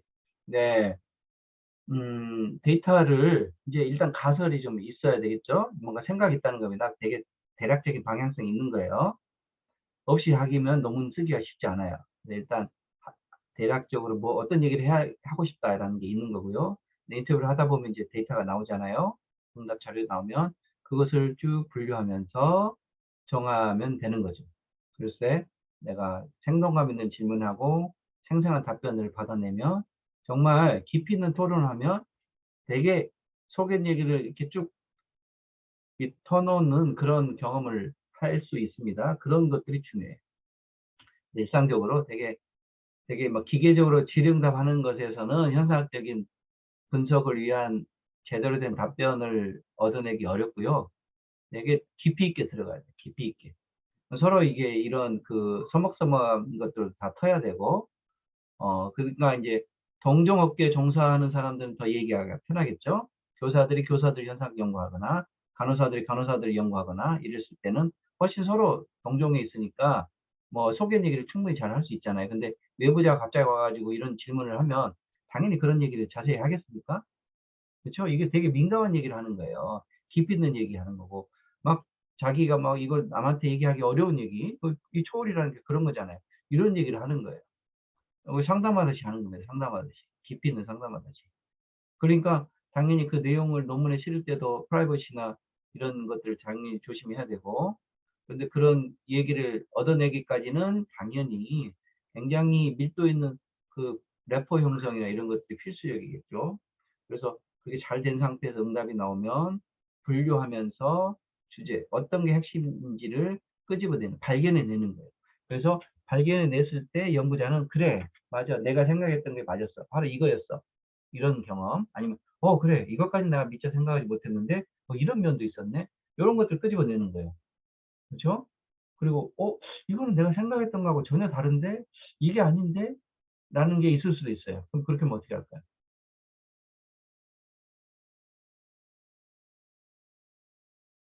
여러 사람들하고 인터뷰를 하잖아요. 그러면 당연히 모든 사람들이 다 내가 생각했던 거하고 다르게 응답하면 그건 잘못된 거예요. 주제를 바꿔야죠. 뭐 어떻게 할 수가 없어요. 그렇죠? 근데 어떤 사람들은 나름대로 내가 예측했던 방식으로 뭐 더 디테일하고 깊이 있는 얘기를 해주는 수준에서 얘기를 하겠죠. 그렇죠? 그다음에 그 사람의 스토리를 듣는 거니까 또 새로운 내용이 있어요. 근데 그중에서 어떤 사람은 전혀 다른 얘기를 한단 말이에요. 내가 하고 싶은 그 주장의 방향과. 그럼 어떻게 해야 되냐는 거죠. 당연히 이제 그것이 왜 그런 응답이 나오는지를 비교하면서 이걸 어떻게 내가 분석과 해석에 이거를 포함시켜야 될지를 연구자가 고민해서 그런 면도 기술을 같이 해주는 게 좋겠죠.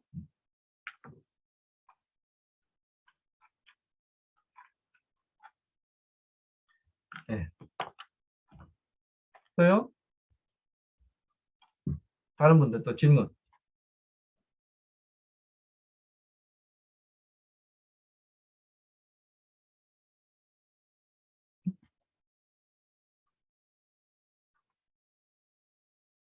다음, 다음 주 뭐 하실 거예요?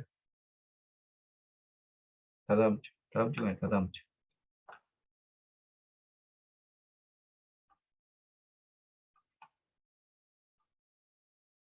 다음 주는 다음 주에 고민하세요, 그러면.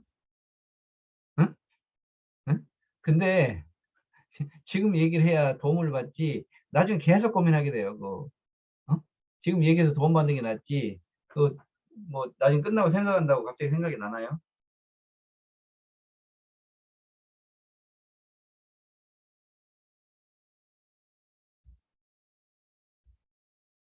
어,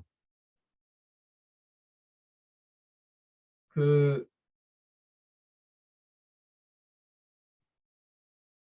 우리 우리 교수님, 정의도는 예예 말씀하세요. 고은빛 선생님이 쪽지로 질문하셨는데요. 아, 그래 오케이 잠깐만요. 어디 보자. 이게 화면이 어떻든 채팅.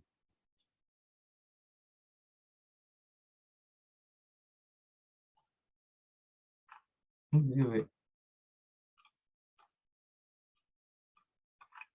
아, 현실학적 현상학에서는 예술과 문학 작품에 묘사된 게 꼭 들어가야 하는 부분일까요? 어, 그러니까 벤메논이 그거를 강조하는 거고요. 해석자 현상학의 문제는 아니고 벤메논이 개념 정의를 좀 제대로 해서 그 개념을 통해서 내 주제를 좀 다시 한번 새겨보자. 우리가 자, 뭐 사랑의 정의는 무엇일까요? 사랑 뭐 이렇게 하면서 되게 그걸 의미를 다시금 우리가 되새기잖아요. 그 개념 정의를 새롭게 하는 거. 그다음에 예술이나 문학 작품 같은 것들, 속담 이런 거 되게 어떤 문화적 요소들을 사례를 들면서 내가 하고 싶은 얘기를 해 나가면 훨씬 더 전달력이 있고 메시지가 부각된다는 겁니다. 이게 이제 벤메논이 강조하는 건데 그래서 뭐 꼭 벤메논의 방식을 쓰면 당연히 그걸 쓰는 거고 난 별로 그렇게 하고 싶지 않다 그러면 다른 방식을 그냥 쓰는 거 쓰면 돼요. 그러니까 그렇죠.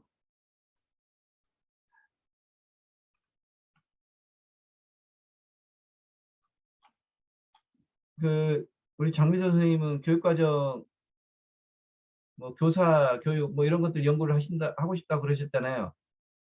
네. 예. 교사 교육에서도 여러 가지가 있는데 그때 뭐 얘기하셨죠?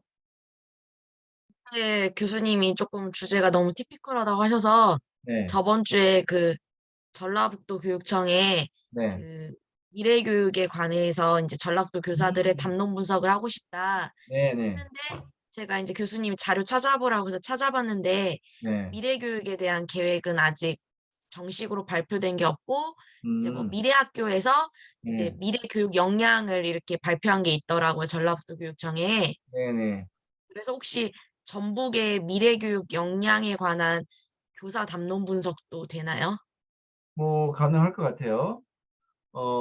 현재 이제 그게 전국에서는 굉장히 지금 이슈고 새로운 교육감이 추진하는 미래교육과 기존에 있는 10년, 10여 년의 혁신교육의 방향성이 어떻게 차이가 나고 현장의 교사들은 그런 그 약간의 급격한 변화에 대해서 어떻게 받아들이고 또 교육청의 어떤 그 취지는 무엇이고 또 현장 교사의 입장은 무엇이고 이런 것들을 논점을 한번 잘 정리를 해보세요. 당연히 네. 담론 분석 차원에서 가능하고 그러면 담론 분석의 대상을 교사들만 할 것인지 아니면 일부 장학사 특히 이제 그 미래 교육을 뭐 강조하거나 했던 담당하는 그 장학사들을 포함시킬 것인지 그다음에 교사도 그 클래스 교사 클래스룸 티처라고 하죠. 클래스 교사를 중심으로 할 것인지 아니면 학교 관리자, 교장, 교감 또 그다음에 뭐 무슨 약간 보직 교사들 있잖아요. 약간 관리자 역할이 있는 사람들 하고 우리가 성격이 좀 다르잖아요. 그래서 네.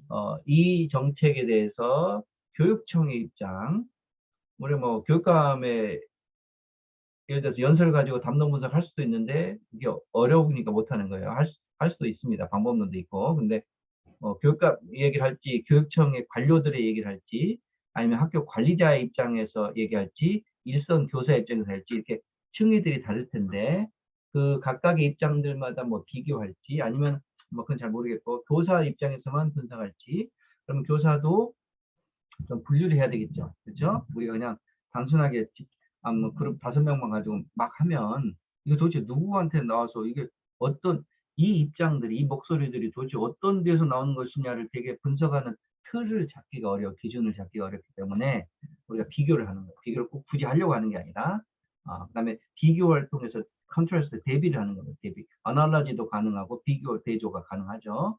그러니까 교사들이면 초등교사만 할지, 그러니까 선생님이 초등이니까 초등만 할 수도 있어요. 그러니까 뭐, 그러니까 딱 논문에서 이렇게 이제 딱 그 범주를 정하는 거죠.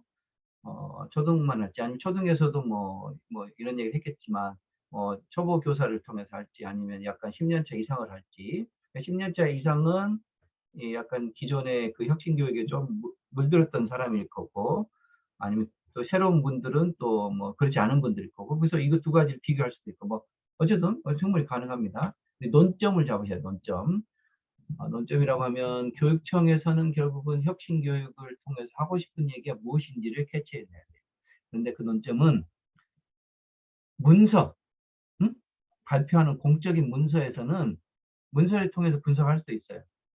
근데 문서에서는 그 논점을 캐치해내는 게 너무 피상적이니까 약간 이걸 가지고 뭐 문서하고 뭐하고 비교할 것인지를 생각해 봐요. 그러니까 단순한 교육청에서 발표한 미래교육 계획만 보면 거기에 뭐가 나왔습니까? 다 좋은 얘기만 나와 있는 거예요. 그 좋은 얘기만 나왔는데 이게 의도가 뭔지를 잘 모르는 거죠. 그렇죠? 그러니까 의도를 해내는 게 중요합니다. 모든 우리가 이같이 선진국에서 웬만한 국가기관에서 뭔가를 발표를 하면 그 보통 전문가들 들어가지고 얘기하는 거 아닙니다. 그렇잖아요. 그 사람들이 막 아무 근거 없이 막 얘기하지 않아요. 그런데 현장에서는 이게 되게 문제가 많거든요. 그 표면적으로는 아무 문제가 없는데 현장에서 되게 문제가 많다고 느껴져요. 왜 그런지를 보는 거예요. 왜 그런지. 그러니까 왜 현장에서는 이 오피셜한 다큐멘트들에 대해서 이런 저항이나 반대 의견이나 비판의 목소리 많은지, 이게 사실은 그런 게 논점이 돼야 돼요. 그냥 봐 가지고는 뭐 다 나이스한 얘기들인데, 그리고 그냥 그래서 이거를 어떻게, 이 문제, 미래교육의 문제를 선생님이 바라보는 관점도 있을 거고, 어 그 관점에 따라서 이 전북 교육청의 입장을 어떻게 해석하는지, 그다음에 그 동조적인지 비판적인지. 일단 동조적이면 굳이 뭐 이런 연구를 할 필요는 성은 떨어지잖아요. 근데 약간 비판적 관점이 있는데, 그러면 그 비판적 관점을 어떤 논점을 통해서 얘기를 할지에 대한 거를 좀 잘 정리를 하셔야 될 것 같아요. 그게 이제 내 혼자만의 생각인지, 동료 교사들, 어떤 배경을 가진 동료 교사들이 이런 생각을 하는지를 얘기를 해야 돼요. 사람들이 있잖아요. 막 얘기하는 거, 그거 누구나 할 수 있는 얘기예요. 여러분 뭐 이 공론회장 가면 막 얘기합니다. 국가교육회장 만들어서 막 얘기해요. 여러분 이 교육, 아까 얘기했잖아요. 교육부에서 그 사람들 얘기 일일이 다 들어져 가지고 뭐가 나올 것 같으세요? 천만의 말씀입니다. 그쵸? 그렇다고 무시할 수는 없고, 뭐 민주주의가 중요하니까 듣기는 들어야 되겠고, 실제로 반영은 거의 안 돼요. 개별적인 목소리를 어떻게 다 반영합니까? 실제로 안 돼요. 그러니까 맨날 뭘 합니까? 그러니까 거기서 일을 해, 이제 이렇게 비판을 많이 하는 사람들은 그럼 너가 직접 가서 교육부에 가서 교육청 가서 일을 해봐라. 그럼 금방 답이 나와요. 자기가 막 밑에 있을 때는 막 비판하다가 옥상 가면 그거 못해요. 할 수가 없어요. 왜냐하면 서로 입장이 다른 거예요. 그렇다고 해서 제가 이 관료적인 입장에 대해서 옹호하는 게 절대 아닙니다. 그렇게 옹호한다고 생각하면 저를 잘 모르는 거예요. 그게 아니고, 그 사람들은 왜 관료는 그런 식으로 입장을 발표할 수밖에 없고, 왜 밑에 현장의 사람들은 이것에 대해서 반발적인 비판적인 관점을 가질 수밖에 없는가, 이런 것들에 대해서 교육 현장에 오래 있으신 분으로서 뭔가 이 문제를 어떻게 다룰 것인가에 대한 관점들을 명확하게 가지고 있어야 돼요. 근데 그게 공부를 해야 돼요. 논문들이나 이론들을 많이 읽어봐야 돼요. 그냥 현장 교사의 목소리는 내가 연구 참여자로 참여해서 목소리를 낼 수 있지만, 연구자가 그걸 막 모았다고 해 가지고는 논문이 나오지가 않겠죠. 그건 뭐냐면 그냥 교육청에서 많이 요즘에 하잖아요. "선생님 현장 교사 목소리 잘 모아서 교육청에다 잘 전달해 주세요. 그럼 우리가 참고할게요." 그 수준이에요. 그 논문이 아니라는 거죠. 여러 가지 목소리를 담는 것은 논문이 아니에요. 그쵸? 그럼 뭐 누구나 다 담을 수 있어요. 게시판에 보면 다 나와요. 게시판에 다 나오는데 뭐 하게. 그러니까 연구자는 그런 목소리들을 내가 어떻게 체계적이고 근거가 있고 설득력 있는 글을 통해서 논리적으로 주장을 해서 결국 내가 하고 싶은 얘기를 관철시킬 것인가. 근데 그게 이론적 근거도 있고 나름대로 객관적 데이터 분석 자료도 있고 그걸 체계적으로 분석한 근거를 보여주면서 자 봐라 이런 게 현장의 목소리인데 너희들이 교육청 교육부에서는 이거 제대로 반영하고 있지 않느냐 못하고 있지 않느냐 이런 얘기를 할 수 있는 글을 쓰는 게 논문입니다. 그렇죠? 그래서 당연히 할 수 있고요. 그 이제 제가 말씀드린 걸 바탕으로 잘 정리를 하시면 됩니다. 그렇죠? 그리고 다른 두 선생님 쪽지로 지금 질문하셨거든요. 예, 네. 예, 고맙습니다. 4차 산업혁명 신기술 관련 교수자의 교육적 경험에 관한 분석을 생각하고 있는데 이것도 가능할까요? 4차 산업혁명 신기술 여러분도 보고 계시죠? 자 그러면 이제 요거는 신기술이 무엇인지를 구체화해서 들어가야 되겠죠? 딱 하나를 집어서 얘기해야 돼요. 자 일단 그쵸? 뭘까요? 그게 4차 산업혁명 신기술 구체적으로 뭘 구체적으로 집어야 되고요. 교수자의 교육적 경험이면 결국은 이제 가능합니다. 뭐 세상에 못하는 거 없으니까 그 기술을 학교에서 어떤 학교 세팅 상황에서 교수자가 이제 사용할 거 아니에요. 그럼 이제 그거를 이제 분석을 하는데 이게 출발점이에요. 오케이, 뭐 가능한데 이거를 그러니까 어떤 차원에서 교수자의 교육적 경험을 분석할지를 생각하셔야 돼요. 살짝 뭐예요? 뭐 예를 들어서 뭐가 있습니까? 4차 산업혁명 신기술 뭐가 있어요? 뭐 인공지능 활용 뭐 이런 거예요? 그것도 더 구체적으로 뭐 챗봇 활용 뭐 이런 거잖아요. 예를 들면 챗봇을 활용해서 교육적 경험을 한단 말이에요. 가르친단 말이에요. 그럼 그것은 분석. 오케이 좋은데 뭘 분석하겠다는 거예요? 교육적 경험을. 그걸 생각해 봐야 돼요. 챗봇을 활용하는 챗봇을 활용하니까 교육적 경험 교사도 경험하고 학생도 경험하잖아요. 활용이 어떻게 하는가? 어떻게 잘하는가? 이게 교육공학적 접근이에요. 챗봇을 어떻게 수업 시간에 잘 해서 학생들이 내 수업의 컨텐츠를 잘 전달하는데 학생은 흥미를 가지고 잘 따라오고 수업의 성과도 잘 나타는가. 이게 이제 약간 그 교육 방법론적으로 수업의 효율성이나 성과를 확인하는 연구. 가능합니다. 하지 말라는 게 아니에요. 가능합니다. 그러니까 그 학문의 그 분야의 성격에 맞게끔 굉장히 세분화 시켜가지고 진짜 학생이 이걸 통해서 잘 수업이 따라오고 뭔가 성과가 있는가를 분석하시면 돼요. 그죠? 근데 그것을 우리가 보통은 수업객서, 실라버스 몇 개 써놓고 내가 이렇게 수업했다. 그러고 이제 그냥 그렇게 많이 생각을 할 수밖에 없어요. 왜냐하면 논문을 써본 적이 없으니까.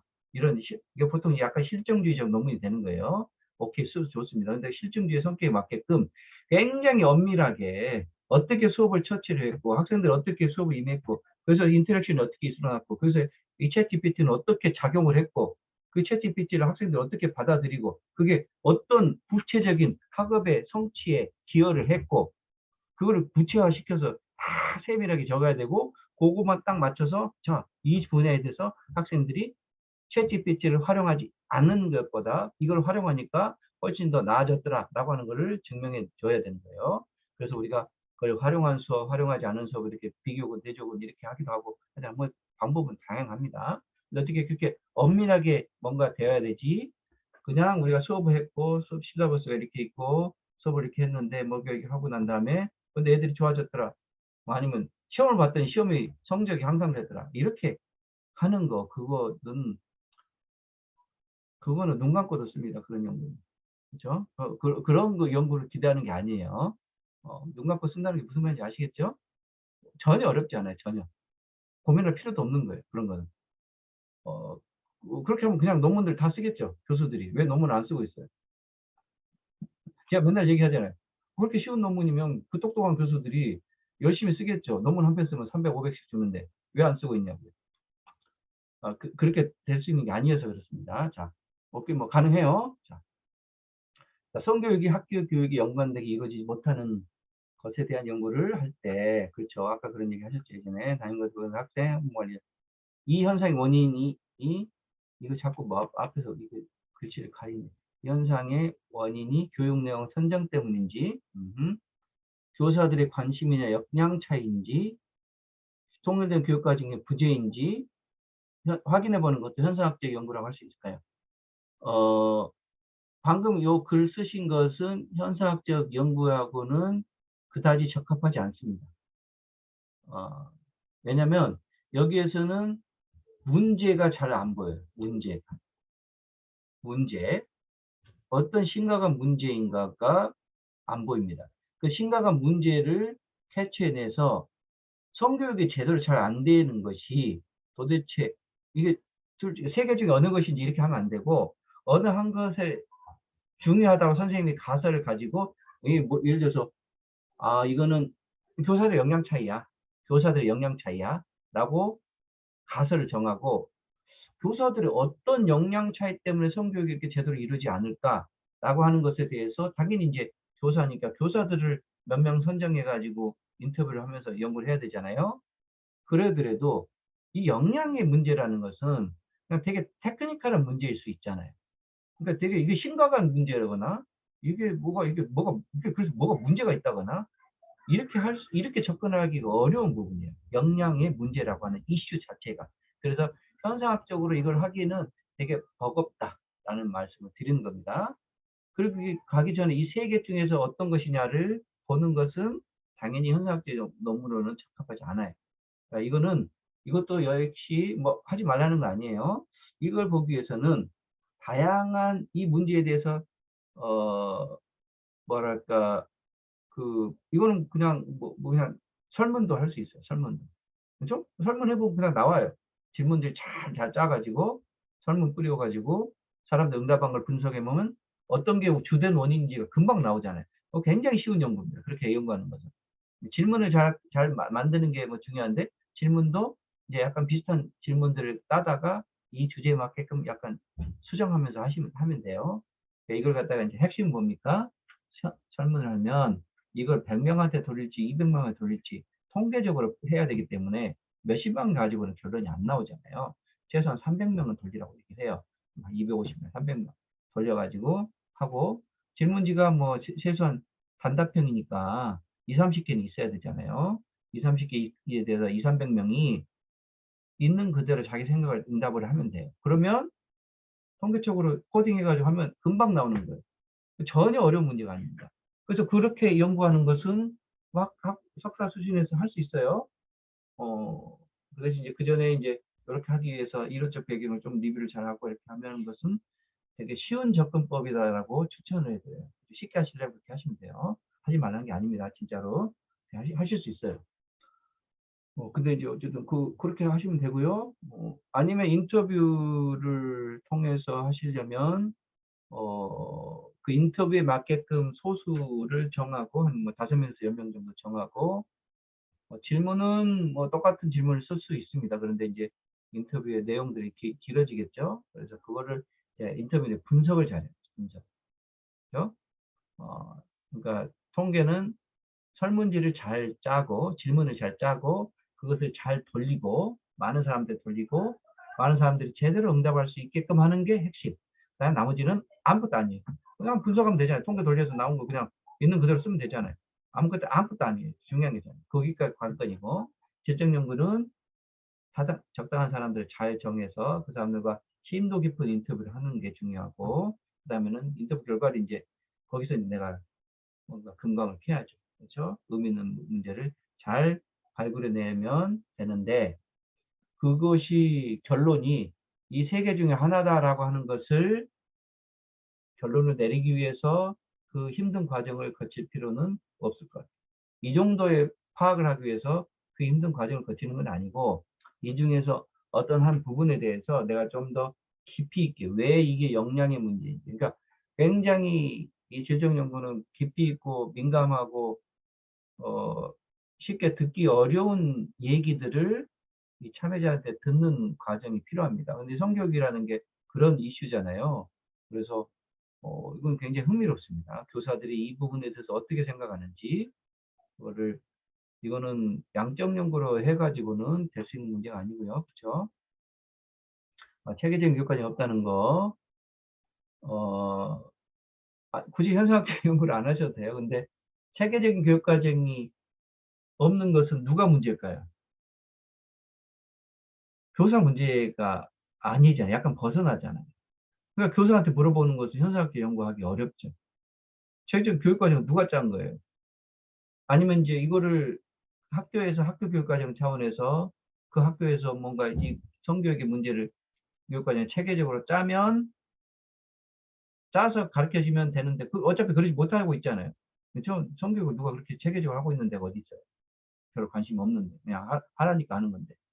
그러니까 어 그러니까 이제 지금 그런 차원에서 보면 아직 그 이하은 선생님이 어 현상학적 연구를 할 만큼 이 부분에 대한 그 문제의식이나 고민이 깊은 상태는 아니에요. 그리고 뭘 그걸 기대하기는 어렵죠. 그쵸? 그러니까 어 훨씬 더 많이 이 성교육의 문제가 학교 현장에서 어떻게 다뤄지고 있고 교사들 차원에서는 이게 심각한 어떤 차원에서 문제가 되는지를 좀 잘 그 고민들이나 경험들이 좀 많이 있어야 그 경험을 바탕으로 내가 '아 이슈를 다룰 수 있겠다.'라는 게 나오는데 지금 선생님은 지금 아직 그런 상태는 아니잖아요. 그래서 현상학적인 걸로 쓰기가 쉽지 않을 것 같고요. 그리고 일단 성교육에 대해서 교사들이 일단 별로 관심이 없을 거 아니에요. 이것도 제 편견인지 모르겠습니다만. 그쵸? 그 관심 없는 상태에서는 질문을 하고 응답을 내기가 어려워요. 그러니까 관심 있는 사람들 어떤 관심이 있어요? 이런 이슈에 휘말린 사람들한테 물어봐야 돼요. 그쵸? 뭐 이게 굉장히 중요하게 다뤄지는 교육기관에서 이걸 중요하게 다뤄졌던 수십 년간 다뤘던 전문 성교육 교사들한테 그 교사들 전국적으로 한 10명 모아서 물어보면 돼요. 그렇죠? 근데 일선 학교에서 뭐 그냥 아무 관심 없는 사람들한테 이거 성교육에 대해서 물어봐야 현사학적인 논문을 쓸 만한 데이터가 나오지 않습니다. 그건 뭐 뻔한 얘기예요. 그죠? 그래서 현사학적 방법을 굳이 고집할 필요는 없어요. 이제 간호학에서 하기는 하는데 이걸 하시려면 그러니까 그 좀 성교육에 대한 공부를 좀 하셔야 될 것 같아요. 그러니까 페미니즘적이나 그 철학적이나 이성 문제에 대해서 얘기했잖아요. 저도 뭐 이게 추천해 줄 만한 뭐 논문이 있거나 그러진 않는데 어 현재 그 트렌드, 세계적으로 성교육의 트렌드, 그다음에 여성 교육이 이제 여러 가지 이슈를 가지고 있잖아요. 젠더, LGTB 이런 거 있잖아요. 이게 사실 섞어진 문제예요. 그래서 차라리 그 문제를 다루면 민감해집니다. 그죠? 자, LGTB 하는 순간 민감해지죠. 교사들이 아무 생각이 없다가도 LGTB에 대해서 성교육에서 오픈해 가지고 LGTB의 개방적인 교육을 시켜야 된다고 생각하십니까? 딱 물어보면 교사들 "뭔 소리요 지금. LGTB 그 무슨 지금 그러니까 에이즈도" 이렇게 나올 거 아니에요. 그런 사람들 그런 생각을 강한 사람들이 있으면 그 사람들 모아 가지고 이 이슈를 가지고 어떻게 이 성교육 차원에서 LGTB 문제, 이 동성애 문제나 이런 것들을 교사들은 어떻게 생각하는지를 깊이 있게 탐구하면 현상학 연구가 할 수 있습니다. 되게 문제잖아요. 이슈고 논란거리고. 그쵸? 그러면 연구가 되는 겁니다, 현상학. 그리고 그 얘기를 꺼내는 순간 성교육 관심 없어 하다가 LGTB 어떻게 해요?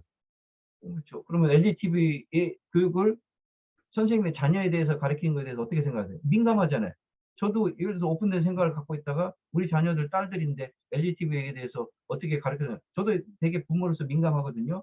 그런 질문을 저한테 던졌을 때 제가 솔직하게 교육자로서의 입장, 그다음에 딸을 가진 부모로서의 입장, 그렇죠? 이런 차원에서 되게 뭔가 제 생각을 저도 고민하면서 얘기할 수 있겠죠. 그다음에 그 사이에 딜레마가 있을 거 아니에요. 그죠? 그런 것들을 물어볼 수 있겠죠. 그래서 그런 연구는 가능합니다. 근데 그렇게 하려면 선생님이 결국은 성교육 문제, LGTB 이슈, 젠더 평등의 이슈 여러 가지 그다음에 성폭력과 관련된 사회적 민감한 이슈들이 있잖아요. 이 성교육을 왜 하는 거예요? 그 이슈들 때문에 하잖아요. 그러면 남성 폭력, 여성 폭력 이게 굉장히 민감하거든요. 여성들만 피해자는 아니니까. 그래서 요즘에는 어떻게 얘기합니까? 남녀로 구분하지 않습니다. 그러니까 파워의 문제로 얘기를 해요. 옛날보다 파워의 문제를 했어요. 우리는 아직 그것의 선진국이 아니니까 여전히 그리고 뭐 여전히 우리나라가 뭐 남성 중심적인 사회라는 걸 저도 인정하니까 예 약간 뭐 여성인 피해자를 등한시잖아요. 지금은 이미 그런 얘기를 그래서 양성 막 얘기를 하고 있잖아요. 그래서 양성 뭐 평등위원회 뭐 이런 데서 어떤 얘기를 하고 있는지를 선생님이 잘 공부하고 정리하셔 가지고 연구하실 필요가 있어요. 그래서 선생님이 그거에 대해서 어떤 정도 갖고 있는지 제가 아직 모르니까 제가 선생님을 판단하는 건 아니고 그런 것들 충분히 공부한 다음에 논점을 잡아서 교사한테 물어보면 현상적 연구도 가능하고 굉장히 의미 있는 연구로 될 수 있다라는 정도까지 말씀을 드릴게요. 자, 뭐 이 정도 할까요? 네. 네. 자, 그럼 수고하셨고 다음 주에는 제가 링크를 한번 보낼 테니까 일단 그렇게 생각하고 계시고 그다음에 다음 주 그 대신 쉬는 걸로 그렇게 하겠습니다. 자, 수고하셨습니다. 네, 감사합니다. 과제는 올리세요. 그다음 주에 해 가지고 그 중간 보고서 과제는 그때까지 올리세요. 네. 네네.